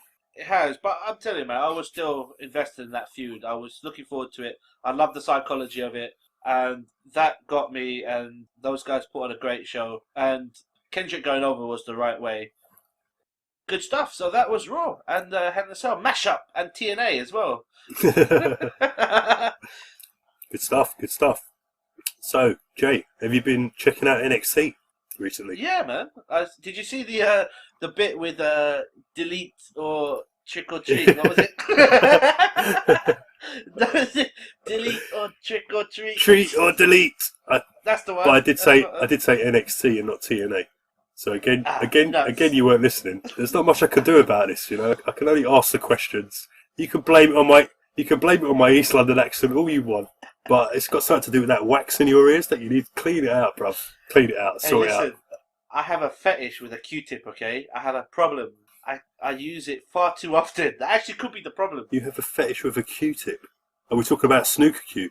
No, man. Oh, man, I had weird things going through my head just then, man. I was like, he's cotton bud. sticking some diamond tip up his ass and chalking it off afterwards. What's going on? Talking about your snooker Q fetish, man. What's going on, bro? A Q-tip, man. A cotton bud, okay? A cotton bud. A cotton bud. A cotton bud. Is that what a Q-tip is? Yes. Since when? Since always. Is this another North London slang bullshit? No, it's actually American. Yeah. They call it Q-tips. Yes. But you're not American. No, but I know that through our stats that our majority of our listeners are from America. Oh, right. So I'm using Americanisms. Okay. But surely they have Qs over there as well. They're more likely to be pool cues than snooker cues. Yeah. So do they stick cotton buds on the end of their pool cues? That sounds like a euphemism for something. This is some Jedi mind shit again, man. Rubber up, kids. To answer your question, I haven't seen NXT. No. Not this. I haven't seen this week's either. But What did I miss? well, I haven't seen this week, so I don't know. But I was going to talk to you about the Dusty Classic. Have you been watching it at all? Or? No shit. Is that on at the moment? I need to catch up on so much, man. Yeah, you've got the Dusty Classic going on. Roderick Strong made his debut, teaming with Austin Aries. Oh, awesome. Yeah, so they're a tag team together. Oh, quality. Yeah, we had Bobby Roode and Ty Dillinger tagging together, but that didn't work out so well. So it looks like they're going to feud with each other. Okay. Yeah. Yeah. Because they were the Glorious 10. The Glorious 10. Yeah. It would have been such a good name and a good gimmick, but yeah. Obviously Roode turned on Dillinger, just walked out on him. Glorious. Can't even remember who they faced. But. What I do know is that prior to Survivor Series, we're going to be seeing Nakamura against Samoa Joe. That's right. Yeah, that was booked as well. That's the rematch. But Nakamura's lost his swagger. He's serious now, bruv. Really? Because Joe's got to him. Joe's got under his skin so much. He stopped all the swagger, stopped all the smiles, and he's going out there and just kicking Joe's head in. And it's great. I love it. Fucking hell. Yeah. So this is going to be serious strongman stuff, strong yes, stuff. It's going to be awesome. This is the match we should have seen the first time, but the fact they made us wait for it means I'm gonna love it even more. Yeah, it's going to be good. It's going to be good. Quality. Women's division isn't really going anywhere, and the reason I say that is because Asuka is facing someone at Takeover, and she isn't on the roster. Are you joking? No. Who is she facing? She's facing a former women's champion, Diva's champion possibly. I don't know. Could have been Diva. Could have been women's. Probably women's. Who? Former TNA knockout champion. Is she of Asian persuasion? No, it's not Gail Kim. Is it Hardcore Country? It is Hardcore Country. Is it? Oh, brilliant! Yeah, Mickey James. Mickey James quality. is coming back to face Asuka because the women's division on NXT is awful. I really like Peyton Royce, and she's tagging with the other girl. Yeah, Billy Kay. The Australian. Yeah, I really like those two. Yeah, they are the best two off. You've got Ember Moon, who Yeah. you really haven't seen since. So I don't know whether she's sticking around or not. I don't know. They haven't even mentioned her, so she's not been on. She hit that. Was it that springboard stunner? Yeah, Off the Oh my god! Yeah. The timing of that move was mad. yeah, it's really good. Damn. And of course Nikki Storm as well, who's now in. The British girl. Yeah, she's doing Sweet. the sanity gimmick. So she's some like crazy kind of, like in a dystopian world, you have those crazy people who live on the streets, all kind of ravenous, and she's doing that kind of gimmick. It's really good. With EY, EY's in sanity as well. Oh, nice. And sadly, not Tommy End. I feel like Tommy End would have been perfect for that role, but Would they bring him in later, possibly, or is he debuted? well, they've got 4 guys, 3 guys, and Nikki Storm, and one of the guys looks a bit like Tommy End. So that's why I had a feeling that gimmick should have been his, but I think it's Sawyer Fulton and someone else. They both used to be jobbers like ages ago, Right. so they just kind of repackaged them really. So, but yeah, Dusty Classic. I'm sure will finish up on NXT Takeover. teams in it. I'm trying to think. Authors of Pain, TM61. I think the next round match we're probably going to get is Revival against Team DIY, which is Ciampa and Gargano. Nice. So it's probably likely Team DIY will go over, seeing as Revival are the champs. But yeah, and Aries and Rude. It was supposed to be Ibushi and Itami together, but Itami's got injured again, and he's going to be out for even longer now, apparently. Oh, no. So his tag team partner now is TJP. Is it? Yeah, Ibushi and TJP. Damn. And he had the cruiserweight title on his arm as well. So I hope they haven't taped too far ahead. Oh shit! Yeah. Yeah. That's funny. That would be like, what the fuck is happening? He'd be like, "See, I told you. I pressed reset before you press save. I'm still the champ." Quality. Oh dear. So yeah, that's pretty much. I mean, I pretty much spoke about the TNA stuff I wanted to talk about. Yeah. Which was Treat or Delete, which was awesome, and Grado's a bro man. So yeah, we also found out, which I'm gonna talk about it now. Might as well, because I'll probably forget otherwise. On Talking Smack, they said that the next SmackDown pay-per-view will be TLC. Yeah. And it's going to be AJ Styles versus Dean Ambrose in a TLC match. Yes. I don't know if that's going to be... It's funny because Ambrose even inquired at the time on Talking Smack. He said, like, does that mean we're going to hang the belt up? And Brian went, I don't actually know. Just say, they haven't told me.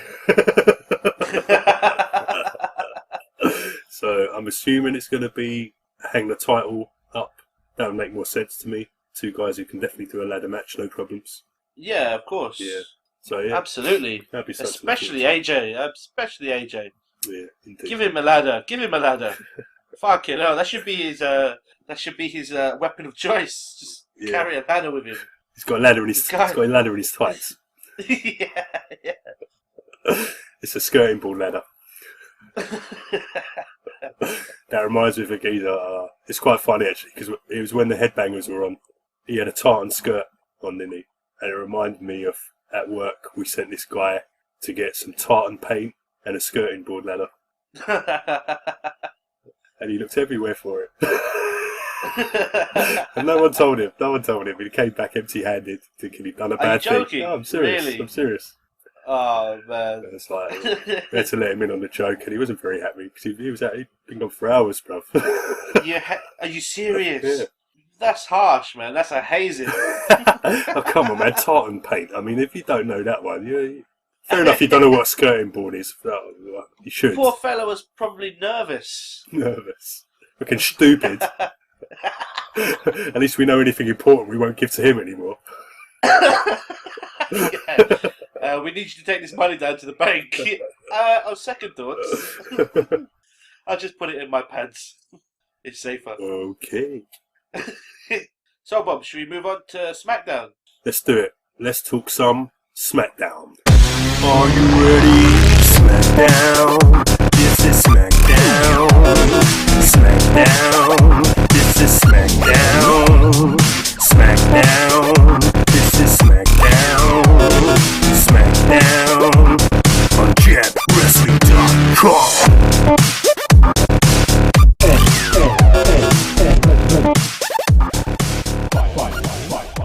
So, SmackDown. It opens up with Ellsworth 316. And he gets a huge pop. Fucking huge. And we get chants of Ellsworth, Ellsworth. Brilliant. Sadly, Ellsworth has come here to say goodbye. And we start getting no chants. No. And he asks Ambrose to come out so he can apologise. And JBL says that Ellsworth 316 is a generation away from walking on all fours. And Ambrose calls Ellsworth his buddy, his pal, his special little boy, and he ruffles his hair like a little kid. Yeah. And Ambrose has thought about ripping his head off for what he did last week. That was funny. But when he looks into those extraterrestrial eyes like E.T., you can't stay mad at him. And Ellsworth says he has learnt that any man with 2 hands can make a mistake. And Ambrose is okay with that, as long as Ellsworth never, ever, I mean ever, that means never, ever, get in Dean's way again. Oh, quality. And it reminded me of that All Saints song. Never, ever, never, ever, never, ever, never,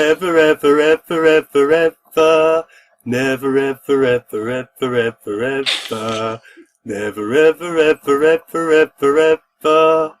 Oh dear! It must have taken them ages to write that song. It did. How long did it take? Forever. I'm sure it has other words, but we'll ignore those. And if Ellsworth says that if he could build a time machine, he would. And I was thinking maybe he could borrow one off New Day. Yeah. Oh no, wait, the Vaudevillains destroyed that, didn't they? They destroyed. Damn villains! Yeah. Out comes AJ, and he calls Ellsworth Big Gay James. Well, I know, right? I thought, did I hear that right? It's like, did he just say Big Gay James? I was like, I'm sure you can't say that on TV. And I think AJ's a bit of a gay icon as well, you know. Not willingly, but apparently he is. No, Yeah. but I'm not surprised. Good looking chap. And that's some shiny hair. Yeah. Shiny, happy people, you might say. Yeah. Holding hands. AJ wonders why Ellsworth is apologising to Dean. And we start getting AJ Styles chants. I know, right? He's such a good hero. And he goes, all right, I know who I am. Shut up, I'm talking to James. I love it. He's such a good hero, man. And there's a sign in the crowd that says, James Ellsworth equals champion. And AJ tells James that Ambrose has been using him. And Ellsworth doesn't owe Dean anything. He owes AJ. And without AJ, he wouldn't have shirts with his face on them. Yeah, your face. Ellsworth owes AJ his entire career. Yeah. And AJ and Dean start arguing over Ellsworth. But don't forget, AJ also said that you owe me your entire career, also some of that merchandise money. Yeah, you should give me a cut of that, bruv. Yeah, I love it. Quality. And Ellsworth gets in between them while they're arguing. And AJ pushes Ellsworth onto Dean and insecures him just for good measure. Absolutely. He throws Ellsworth out of the ring and hits Ambrose with a phenomenal forearm. What did you think about this segment, Jay? Love it.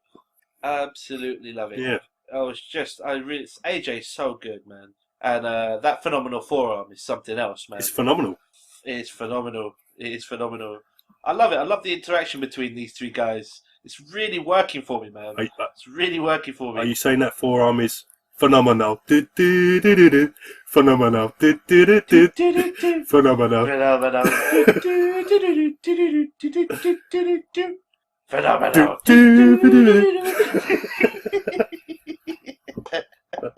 Very good. Yeah. Go ahead, Jay, with your thoughts. Sorry. Oh man, no, I was just saying. I said, early doors. Dean Ambrose. I'm starting to get back interested in him again. You know. Yeah, definitely. Because there was a time where I was switched off with him, but I'm starting to love this sort of edgy kind of, you know, and this whole relationship he's got with James, Big Gay James. It's just quality, man. It's working for me completely. SmackDown have hit it. They've done. It's SmackDown has done it for him because since he left Raw, he's just got better. Yeah, absolutely. Yeah, love it. Next we get Bryan, Ambrose, and Ellsworth 316 backstage, and Bryan decides to give Dean a match with AJ tonight. Absolutely. Which we've probably already spoiled. Yep, you did. I didn't want to say anything. I thought about it when I was saying it. I just thought, I'm just going to let you continue. It's fine.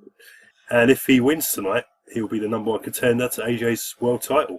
But this will be Ambrose's last chance. And Bryan also tells Ellsworth to stay backstage and not to go to the ring under any circumstances. I know. What do you think, Jay? Love it. Because I thought, there's so many directions I could have gone with this. Yeah, there is. And then I thought, which way are they going to go? What can they do? And then actually they went with the way, we'll talk about it later, but they went with the way that I didn't want them to go with, but carry on, Okay. and we'll talk about it a little later. Yeah. Okay. So next we get Randy Orton, new member of the Wyatts, Yeah. versus Kane in a no disqualification match. We get Kane with chair shots to Randy's midsection and back, a corner clothesline, a sidewalk slam, and then the lights go out. Bray and Harper appear and drag Kane out of the ring. Kane goes for the choke slam, but Bray hits Orton. Oh no, Kane goes to choke slam Bray, Yeah. but Orton hits the RKO out of nowhere for the win. What do you think of this, Jay? My heart tells me that it's going to be a swerve at some point, but at the moment, I'm actually really enjoying it. Yeah, so was I. Because I think I love it when when he got the pin. Yeah. He did it upside down, didn't he? Like Bray does the crab walk kind of thing. Okay, I didn't notice that bit. Yeah, because when he pinned Kane, he was kind of upside down, and then his head was contorted backwards, looking at Bray. Yeah. And I thought, actually, Randy Orton has done something that I really liked. Okay. And that's really rare. Yeah. I love Bray just smiling. Bray was just smiling. He was loving it. It's quality, man. We get a hot SmackDown. Sorry, go on. SmackDown are doing so good at the moment, man. They are. They are doing so good. Yeah. I really enjoyed this show, man. I texted you in it at one point. I was like, "Oh my god, this is quality." Yeah, because it's simple. And the one thing we normally complain about is that there's not enough wrestling. And if there's one thing SmackDown hasn't been doing, it's wrestling. Yeah, but they've been building these storylines so well that you're not actually missing the wrestling. No, because everything's got a purpose, and it's not just throwaway rubbish. Absolutely, yeah. Harper hits a discus clothesline to Kane, and Randy feeds Kane to Bray for the Sister Abigail, which was a nice little touch. Quality. And Wyatt says follow the buzzards while Orton does his corner pose. Yeah. They synchronised it as well. But what would have been quality here is, when the lights went out again? Yeah. Is they came back on and all three were gone. What, everyone? Well, Kane? Orton... No, Kane's still in the ring. But just looking around going... And the Wyatts... Well, obviously he was knocked the fuck out because he'd just been Sister Abigail and RKO'd. But it would have been quality, that visual of Kane just in the ring by himself and the other three had disappeared. Just to play on that, Orton joining the Wyatts a bit more. So you think they should have appeared first and then disappeared? Because obviously they appeared and then, they did the attack and Orton got the win. Yeah. And after Orton did the pose, the lights went out, obviously, but then they should have come back to the ring with the three of them gone. Okay. It wasn't necessary, but I just thought it would have been a nice visual in the ring to see Kane in there by himself and the other three have gone. Fair enough. So next we get Corbin doing a Lone Wolf promo, and he says that he just don't give a damn about anyone, about his family, his friends. He's in a cage talking about all this stuff on his motorbike. This is quite a good little vignette for him, if I'm honest, even though I don't like the guy. Yeah, absolutely. They need to do something with him because he's been missing for so long now as well, and haven't really done anything with him since the Apollo Crews and the Jack Swagger as well. Jack Swagger was the last thing, yeah. Yeah, that's the only things I can remember for, and beating up Kalisto. But that's about it. That's three things. Okay, yeah, so there's quite a lot. There's three more things than Sami Zayn's got going on right now. We'll come to him later. Who's Sami Zayn? Yeah. Oh, really? Oh, no. Next, we get Becky and Sticky versus Alexa Bliss and Carmella in a tag team match. And Sticky and Becky do drop kicks. They do a double basement drop kick. Bexploder. A pin attempt is scuppered by Bliss, who throws Becky into Nikki, and then all of a sudden Nikki just disappears. We don't see her again. I think she's joined the Wyatts. Yeah. She's just Abigail. Yeah. So Bliss tags herself in, does a reverse neck breaker, and Becky does a reverse neck breaker, and Carmella distracts the referee. And during the distraction, Bliss hits a nice DDT for the win. Damn right. And like I said, Nikki wasn't even in the match. What did you think of this match, Jay? It's good, man. It builds up the feuds nicely. Especially with the women's title match coming up in Scotland next week, and also I'm sure you're going to talk about it. The interview afterwards, I really loved it. Yeah, it was quality, man. Yeah, we got this new interviewer, Don't know who she is, but she has a bad time tonight, I have to say. She had a very, very bad time, man. She was almost close to being my dummy of the week. You know that? She would have been, but Goldberg saved her. She could be the SmackDown dummy of the week. No, we won't do that. We'll just give it to Goldberg. Because, trust me, he's going to get my SmackDown dummy of the week too. Dummy, yeah. Oh, man. Bliss shoos away the interviewer, tells her to get lost. And she's like, "Hey, Carmella, it's interview time!" Yay! And who is Carmella looking most forward to humiliating at Survivor Series? Who? She runs down Bailey, who's supposed to be her best friend in real life. Not anymore. No. And she asks for a high five, as she's pretending to be Bailey. Yeah. And she calls Charlotte an overhyped daddy's girl. Ooh. Fighting talk. It is. And Bliss says that Becky's 15 minutes of fame will soon be over, and this pathetic fairy tale will come to an end. After all, Bliss is the Wicked Witch of the WWE. Does that mean that she can be destroyed by throwing water at her? I'm melting! And next week in Glasgow, she says, "I'll get you, my pretty!" And Mauro, line of the week, "From a yellow streak to a yellow brick road." Quality. I didn't even notice that. Oh, brilliant. He gets it. He gets the symbolism. He knows what's going on. Of course. Love it. Genius. Love it. Do you know what? Also, just want to mention Alexa Bliss. I love her facial expressions. Oh. When she's giving... You love her facials, do you? Oh, tell me about it. In more ways than one. But she's a really good heel. She is. Really good. She is. Really good. Yeah, no, very impressed with her. Both her and Becky. I think they've been knocking it out of the park, the two of them. Completely. And I'm really looking forward to the women's match. They said it was going to be... Alexa Bliss, I don't know if this was a sort of a... She misspoke, but she said it was going to be next weekend. Probably. It's Glasgow, Scotland. Yeah, but are they taping SmackDown possibly then on the weekend and then broadcasting it on the Tuesday? They're not going to do it live in Scotland, are they? I would have thought so. Why not? Maybe it's not even going to be on SmackDown. Maybe it's a house show. Can't be. Well, it's Glasgow, Scotland, isn't it? Yeah, but they wouldn't be advertising it like this if they're not going to televise it. That's true. I mean, do we remember the date? Do you remember the date that it was going to happen? It's next Tuesday. Definitely next Tuesday. Yeah, which is the 8th. Yeah, it was the 8th. That's the date I remember. Was the 8th. Yeah, but she said next weekend, so maybe she just misspoke. No, she must be right. I mean, either they will it'll be a pre-tape show because they very rarely do a live show in England. You know they're here today at Wembley Arena. Yeah. Yeah, I didn't know that. There must be. It's obviously a house show, isn't it? I don't know. No idea. Yeah, it must be because it's not being televised. Is it Raw anywhere. or SmackDown? It is Raw. Okay, so they're both coming over. Raw. So maybe Raw's going to be in somewhere in Britain too. Don't know where. It must be. Yeah, I didn't know. O2 maybe? No. If they're doing Wembley Arena, they won't do the O2 as well. Maybe somewhere in Birmingham, maybe Manchester. Possibly, yeah. We'll find out soon enough anyway. Yeah. I take it you haven't got tickets. No, we haven't. No. I ain't gonna pay those astronomical prices. Astronomical. You're mocking me as well. No. Holy shit! No. I don't do this on the red zone. That was from Cube. Have you ever seen the film Cube? No. No. There was like an autistic kid in there, and he had to work out all these. No, but he was the hero of the whole film. Everyone thought he was the stupid kid, but there was all these like mathematical equations. They were all stuck in this cube. Loads of different people. There's like 11, 12 of them, and they're all stuck in this cube, and they have to try and get out. And the only one who ends up getting out, spoiler alert, is the autistic kid.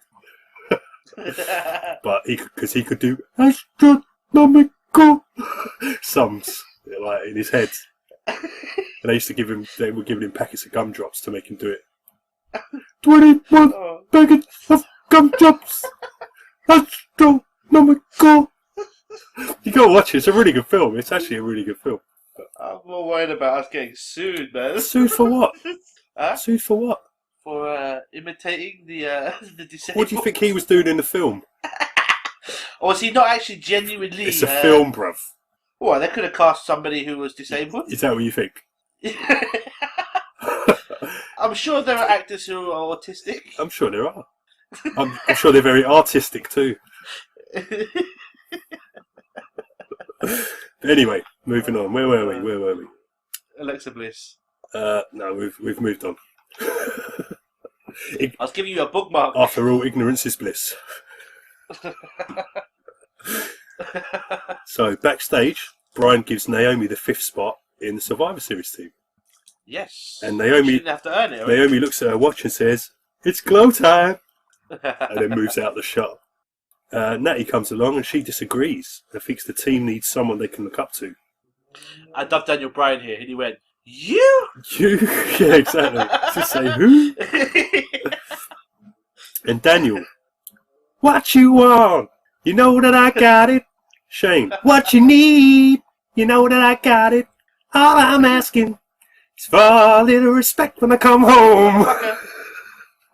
R-E-S-T-E-T. Find out what it means to me. R-E-T-T-C-D-P. Motherfucker, you know I just spelled it.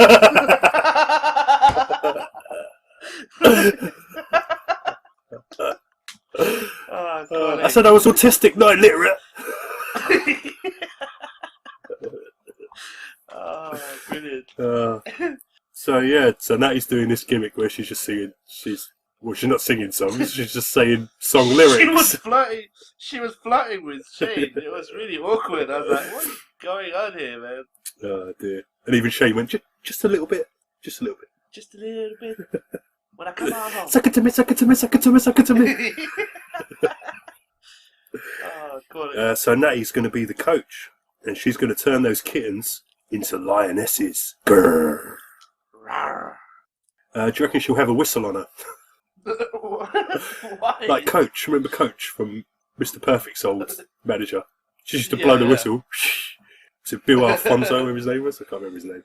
I suppose they're going to be doing that to team building exercises, aren't they? Yeah. Make them do squats and all that kind of stuff. Yeah. Maybe. What was the guy? Do you remember when Kane and Brian were tag team? What was the doctor that they? Do you remember? Yes. Shelby, Dr. Shelby. That was it. Yeah, they should get him back. I thought they should use him for Cesaro and Sheamus. Actually, that would have been quite funny. But then you're kind of you're saying, comparing it. You're to saying that. this. We're doing this story again. Again, yeah, I know. But it would be okay if you use it here, though. No, because it's exactly the same story. No. What, for Team SmackDown? Oh, right, for Team SmackDown. Together. Okay, yeah. Yeah. Not Sheamus. I agree with you with that. Yeah, but with Team SmackDown, getting some team unity. That'll be Unity. Unity. Yeah. So next we get Spirit Squad. Ready. Alpha. Ready. 3, 2, 1. Where's me whistle? Yeah.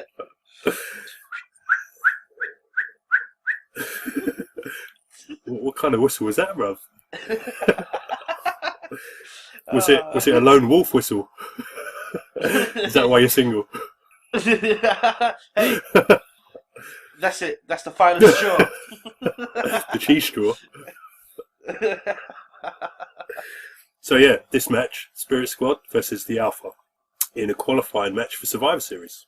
Mikey does his bunk up moonsault on Gable.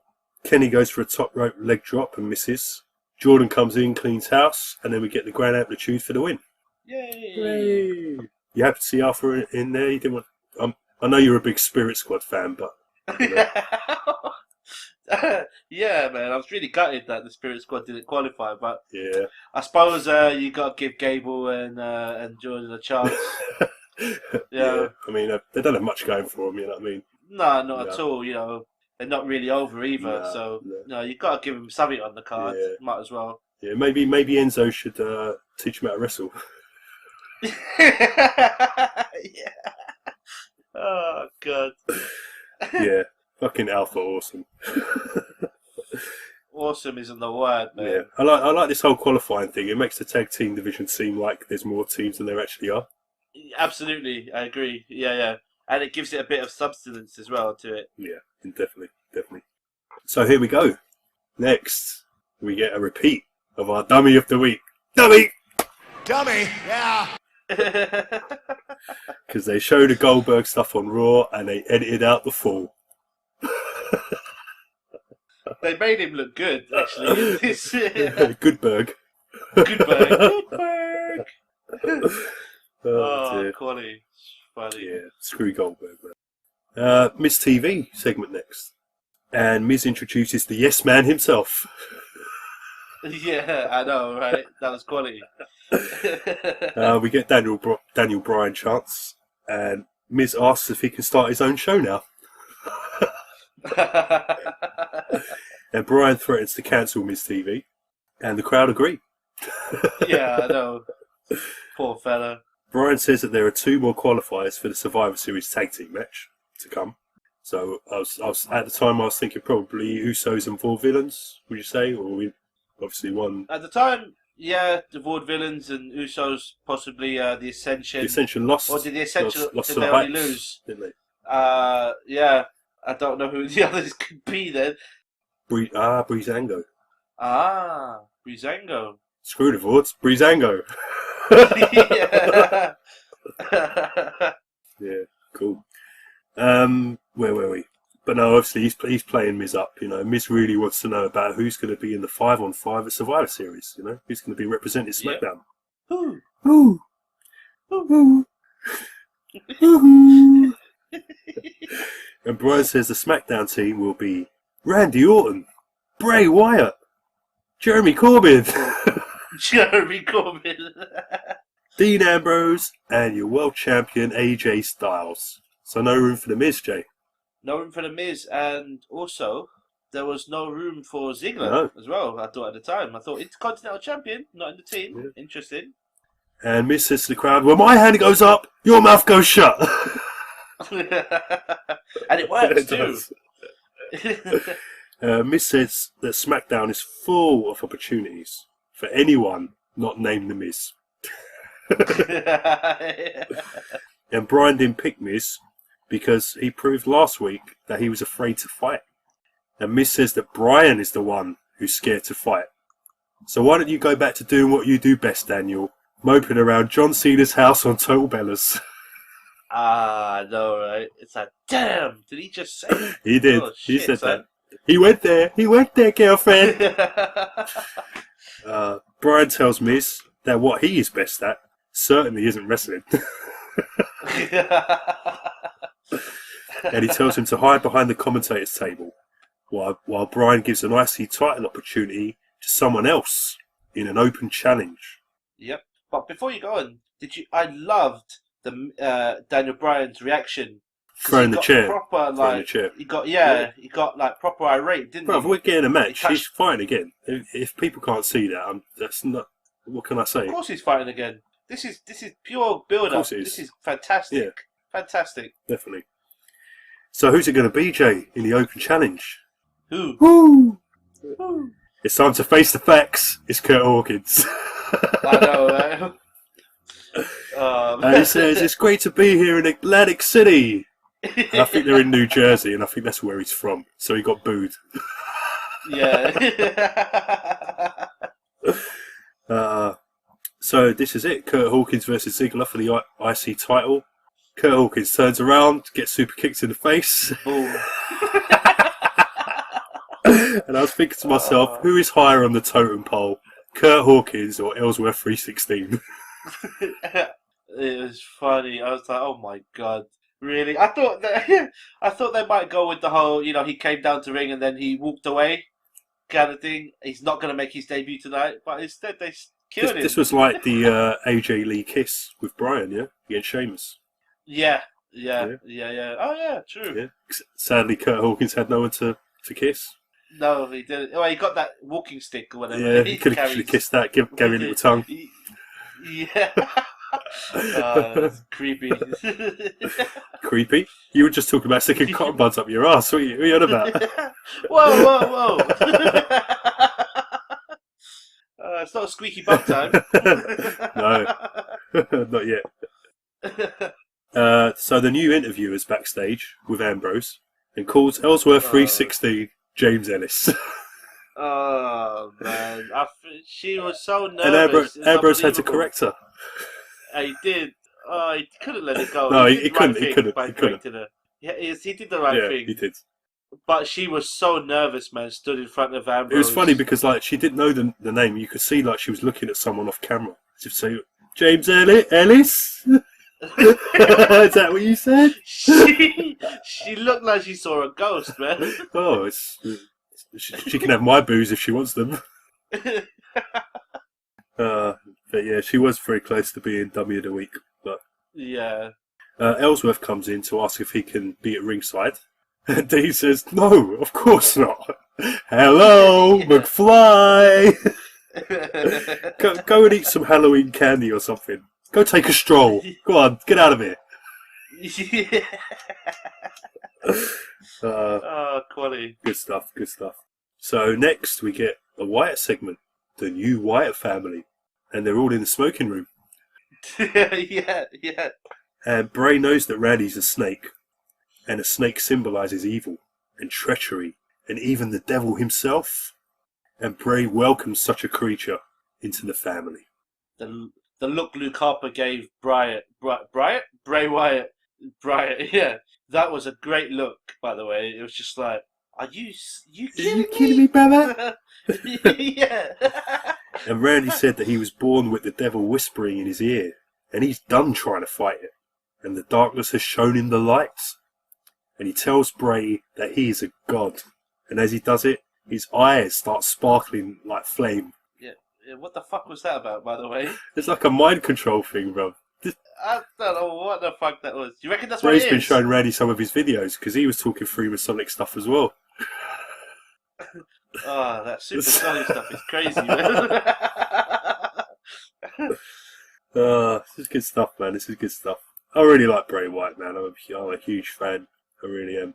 He just speaks to me on so many levels, because I know he's looking into this esoteric and the occult stuff. I can tell just by the way he cuts his promos and the stuff he talks about. He's just on a different plateau to the way other people cut promos. He really is. He's another level. It's 2-dimensional, isn't it? It's 4-dimensional, bruv. Randy's 2-dimensional. Two. If the right hand don't get you, the left one will.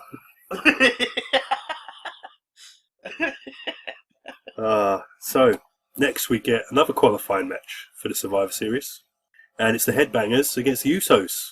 Headbangers are back. Yeah, great. And we get Topless Uso do a Samoan drop, and we get a swinging neck breaker by Baldhead number 1, and a flatliner by Baldhead number 2. And then T-shirt Uso does a roll up and grabs the tartan skirt for the win.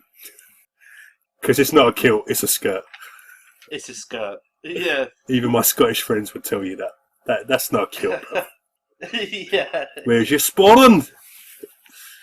So, yeah, what did you think of this match? Short and sweet, to the point. Yeah.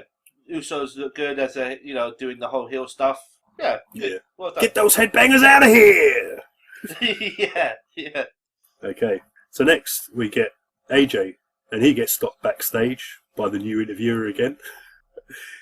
And he wonders why he can never make his way to the ring without someone asking him a dumb question. But he decides to play along. Ooh, I can't wait to get out there and entertain all the fans and have a fantastic match. Whatever. And he says that Ellsworth is going to crawl back into the bargain bin he came out of. So harsh. And then we see Dean and Ellsworth walking. And Dean says, don't take it the wrong way.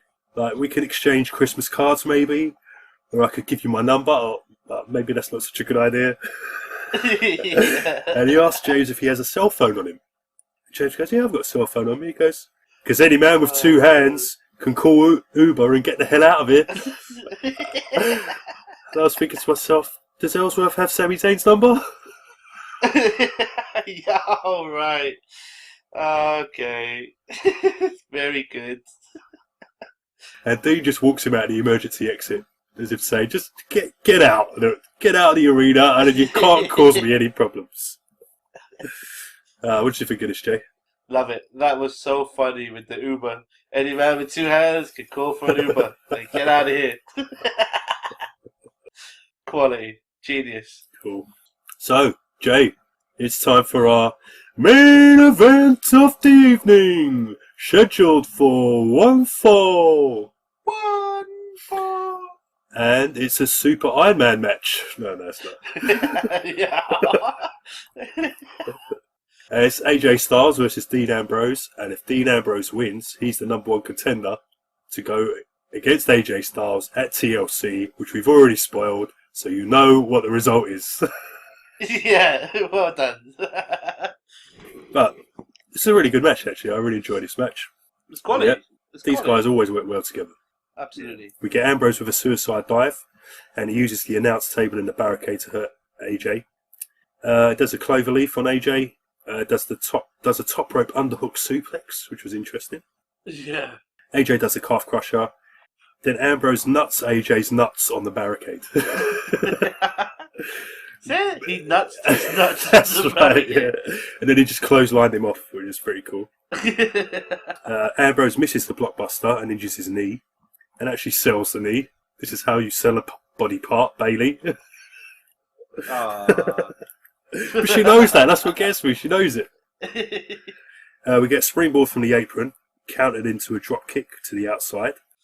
We get a top rope elbow to AJ outside.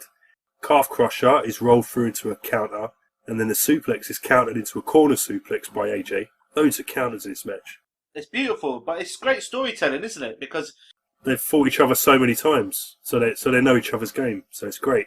brilliant. We get a no-armed face buster by Ambrose. Ambrose putting out some new moves here. Lots of counters again, and then we get double clothesline to each other. Then all of a sudden, Ellsworth chants start ringing out. Oh, And as if by magic, Ellsworth just appears. brilliant. And he starts banging on the apron, trying to get Dean back into it. And I was thinking to myself, who let him back in? Did Sami Zayn stand him up? Yeah. Dean gets distracted by Ellsworth at ringside, and during the distraction, we get Pele kicked by AJ. Yep. And Otunga says that Ellsworth should take his chin and go home. He should have said with his chin between his legs. Yeah. Security chases Ellsworth through the crowd and to the back. So it seems like we've got rid of Ellsworth here, and he's not going to cause any more problems. Ambrose does a roll-up, but no! We get the lunatic lariat, but no! Countered into an inverted DDT, but no! Countered into a dirty D's, but no! Countered into the calf crusher! And Ambrose gets to the ropes. Blake! And then Ellsworth comes back out again, still being chased by security, and Benny Hill music is going through my head.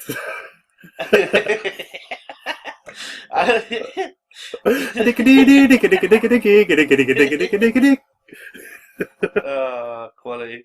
AJ is distracted and shoves Ellsworth over the announce table, and we get a phenomenal forearm countered into the dirty deeds for the win. What do you think about this match, Jay? Yeah, man, it's good because I'm glad because I'm really invested in this feud now, man. So I'm glad in one sense that it's not over. So we're gonna get a match between these two. Yeah, at the pay-per-view. You said it was at TLC, right? that's right. Yeah, But at the same time, part of me wanted Ambrose to lose and then have him snap on James Ellsworth. yeah. I still think that's going to come. Mate, you're right. Yeah, maybe it'll mean more when it's the titles on the line. Yeah, I think so. And have him snap and go back to that Moxley kind of character where he's just a lunatic. Yes. Especially in time, maybe for the Survivor Series, because he could be the X Factor when if he's the lunatic again, like proper crazy. Well, Survivor Series is before TLC. I know. Yeah, I know. So I know. yeah, I'd say keep playing that out till TLC and let it play out at TLC. That'd make more sense to me. Because that's True. Because you ain't going to see. You're unlikely to see Ellsworth at Survivor Series. Imagine if he's on the Team Raw. It could be in a cruiserweight match if they do a 5-on-5. Oh my god. You could have like 5. Could you pick? Could you get 5 SmackDown cruisers? You got Apollo Crews, Ellsworth, Hawkins, maybe. Cruz? You reckon? I'm just thinking like if they were to do that, they'll probably do it just for Raw. I'm just saying if they were to do it Raw versus SmackDown, Yeah. they've definitely got enough to fill it up on Raw. There's no problems there at all. On Raw? Oh yeah, of course. But from SmackDown's point of view, Maybe you could put Breezango in there if they don't get through. true. Yeah. Definitely your mate. Yeah. Well, to end this anyway, Ellsworth is being dragged backstage by security by his arms with a big grin on his no chin. And JBL says, "Someone call Petter." That look on his face was so funny. That's funny. It was when they were dragging him away. And then Ellsworth grabs him and like as if to say, "Cheers, mate," like, and then you think he's going to help him to the back, but he just lets go of him and drops to the Walks floor. away. Brilliant. Just brilliant. You want him to be mates, but you don't want him to be helping him to the back. No, You know, he's still a lunatic. that's right. It's good stuff. Yeah, that was SmackDown, man. What are your thoughts on SmackDown this week, Jay?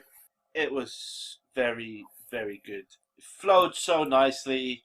Everything made sense. There wasn't anything that didn't need to happen. You know, it was just a good, solid show, and I enjoyed it. The 2 hours flew by. I'll say one thing. They didn't need to show me Goldberg again. Especially the edited version. I did wonder why they were plugging Raw when they're supposed to be going up against each other. Yeah. But, yeah, Goldberg needs all the help he can get at the moment. Well, I'm sure Brock's going to give him some. And then some. And help too. And then some, and then some. Somebody call my mama. Oh, dear. So overall, not a bad week. Not a bad week. No. Good pay-per-view. Raw was pretty decent for the most part. And SmackDown, yeah, knocking it out of the park as always. Yeah, man. It's a good week of wrestling. Good week. And, both shows built up Survivor Series nicely as well. And we've got a lot more to look forward to for the build-up for Survivor Series. So I'm really looking forward to Survivor Series. I'm not sure about the tag match. I think there's too many teams. I think it maybe should have been narrowed down to 4 teams No, it's on fine. each side. It's fine because they'll do it so that if one person gets eliminated, both members will be out. So it'll be fine. But it's still going to be a fucking mayhem on the ring. It's going to be like 20 guys. Yeah, but they've done it once before, man, and it's gone down as one of the best Survivor Series survival matches of all time. Yeah. You've got to go back and watch it. Second annual Survivor Series. Go Yeah, back and watch I it, will man. do. It's an awesome match. I'm sure the Killer Bees won it. They did something with the mask, or they couldn't tell which was the legal man or something. Right. Yeah, I'm sure that was the match. Yeah, awesome match. So yeah, I reckon that match is. I think that match could steal the show. Yeah? Yeah, Wow. if it's booked right, it could steal the show because you've got all those guys know how to be tag team guys. Majority of them, anyway. Maybe not the Raw guys so much. Maybe like just New Day on the Raw side, and Cesaro, Sheamus in the club, and then forget the rest, whoever they are, Enzo and Kaz. Yeah. So we don't even know who's going to be on the Raw team yet. All we know is New Day, and we don't even know if it's 2 or 3. Well, actually, if I remember correctly, the graphic that they showed had the 3 guys on it. So I hope Rusev gets in there, man. He deserves it. it'd be weird to have him in the tag team match, though. Even though I want Just to to see get him on a the- pay-per-view. I mean, who's he going to face otherwise? He's not going to face He's not going to face Goldberg, is he? The likelihood is he'll lose, though, won't he? Yeah, but if he loses it, well, what would be lovely is if he was the only non-tag team guy there, and he's the sole survivor. That would be lovely with it. It would be lovely. That would be It'd lovely. be retribution for all the bullshit they've been giving him. Yeah, but you got a job to Goldberg, but you're gonna win. He didn't actually drop to Goldberg because it wasn't a match. No, but there's still time. Yeah, it will happen. It will happen next week. That's Goldberg's warm-up match, isn't it? It's Rusev. It is. It's gonna be. It's got. And it'll be Rusev doing like 2 moves, put him in the accolade, he powers out of it, jackhammers him, spears him, done. That'd be it. And it'd be like a 3-minute match. Yeah, exactly. Yeah. And all the hard work you've done with him is out the window. I don't think it's out the window because Rusev is that good. There are some guys who can lose and still be good because Rusev's been losing a lot, man. Before he was US champion, he was losing a lot as well. So, he's had, when he's on a hot run, he is hot. He is super hot. Do you know what I mean? So Yeah. you can always warm him up again, just like Bray Wyatt, Just like Dean Ambrose, just like Jericho. Jericho loses every week, bruv. You know what I mean? I suppose Rusev did come back from that whole Summer Rae angle. But even that was good. He made that good. Yeah. Because he'd said that it was the thing with the fish. Remember? That kiss in a cold fish. Yeah. Hot summer. I love Rusev. He's great, man. He can turn shit into salad, man. It's great. Oh, man. Well, he's got a job to Goldberg. I think that's a lock, man. That's going to happen. I hope not. You can pretty much see it happening. But yeah, I hope not. Anyone else? Anyone except Bo Dallas. No, it got to be Curtis Axel anyway. He got thrown out right at the start of the Battle Royal. He was like second person out, Bo Dallas. He was the second person out, yeah. I know, and right? Axel lasted quite long. Very Raw bizarre. Creative don't have a clue, mate. They ain't got a clue. What I want to know is how they're going to deal with these teams trying to work together when they've still got quite a few weeks till Survivor Series, and they obviously need a show where there's competition. How do we do it on both shows and keep it interesting? What, we talking about the tag team division? I'm talking about all the survival matches on both Raw and SmackDown, because now they're all on the same side instead of going against each other. They're supposed to be on the same team. So, like, Natty's right. You've given Natty something with the coach thing, so at least there's a storyline there. There's an element of storyline there. Nothing else has really got that element. So how is that going to play out when you've got KO and Jericho, Reigns, and possibly Rollins and Strowman? How does that dynamic work? These guys have obviously got to interact with each other somewhere. You know, how's it going to work? Same with the SmackDown team. How does AJ and Dean coexist? You know, with who else they picked? Randy Orton, Bray Wyatt, and Corbin. You know, but that's the beauty of it, isn't it? It's going to be a great dynamic between them, and you know, there's going to be a lot of heated discussions and battles. So it's going to be really interesting the way they play this out. Does that mean we get to like 2 weeks of like nothing matches as a result?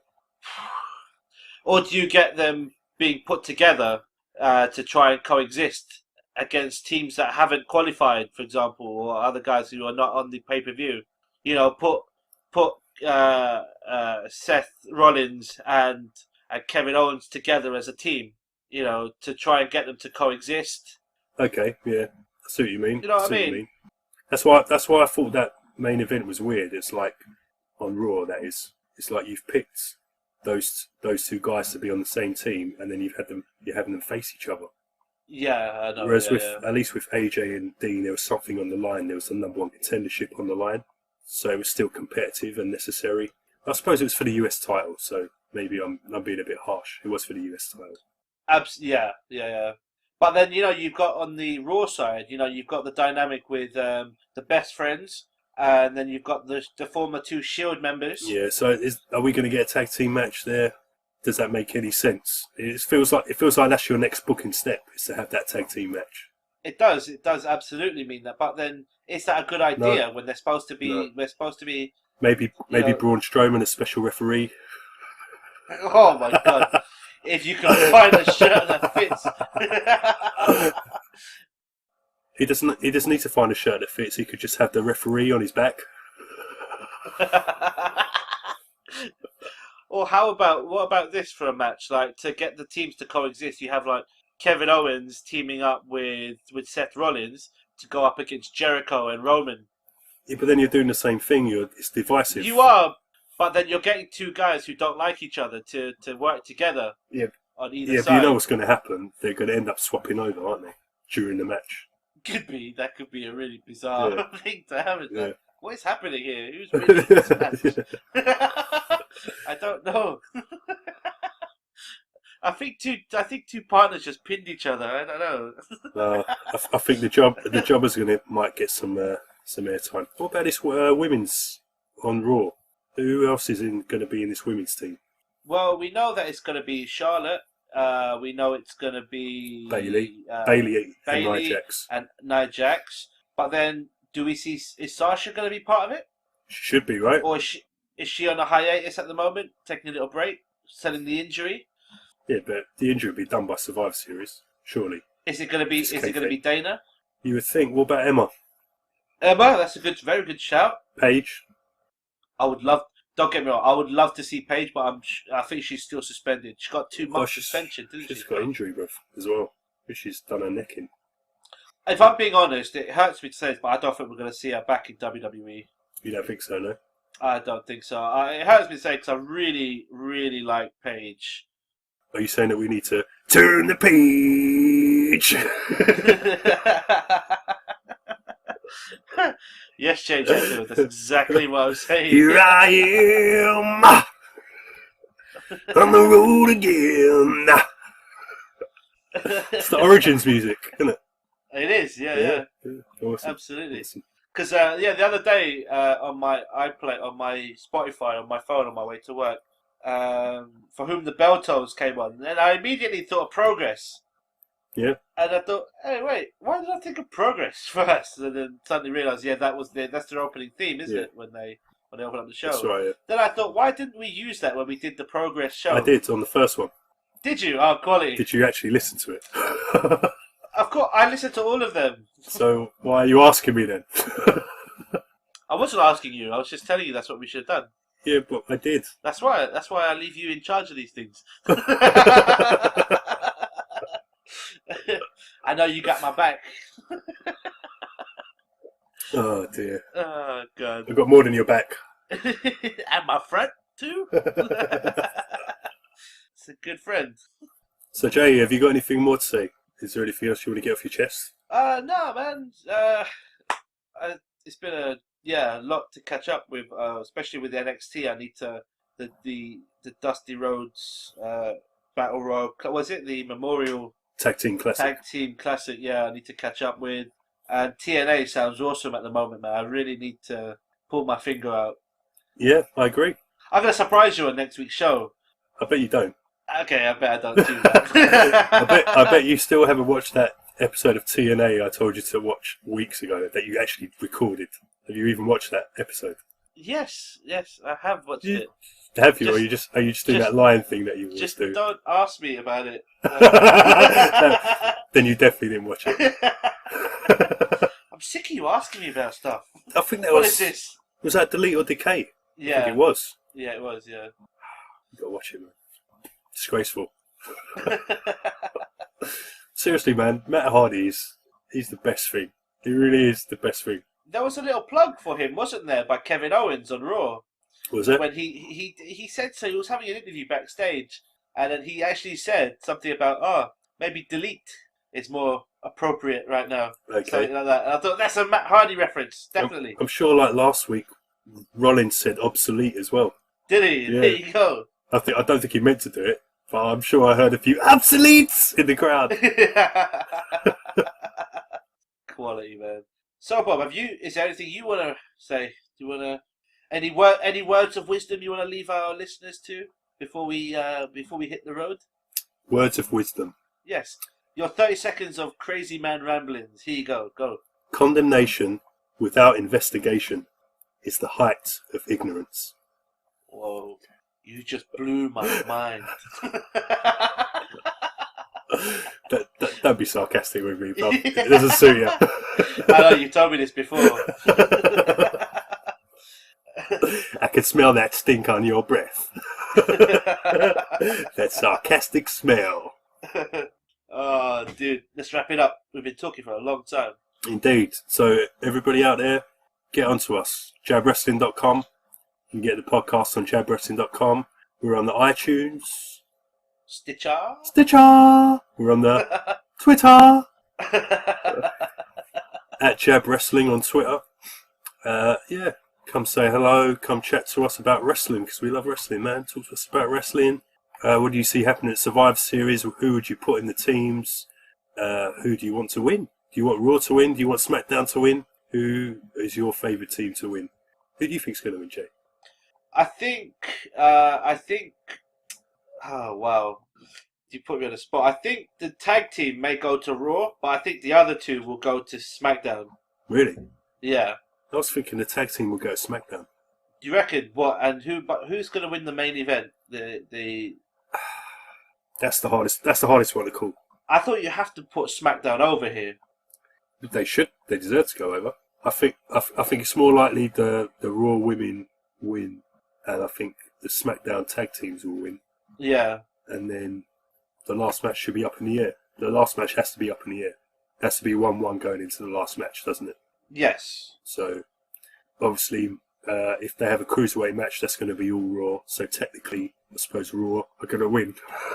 Because they're guaranteed to win in that one. And they also have Brock and Goldberg, so that's another Raw win. True. Yeah. Yeah. Well, well. Do you think they should go on last? Who? Goldberg and Lesnar. No. Pre-show? Didn't we discuss this already? The dark match. But there's no way.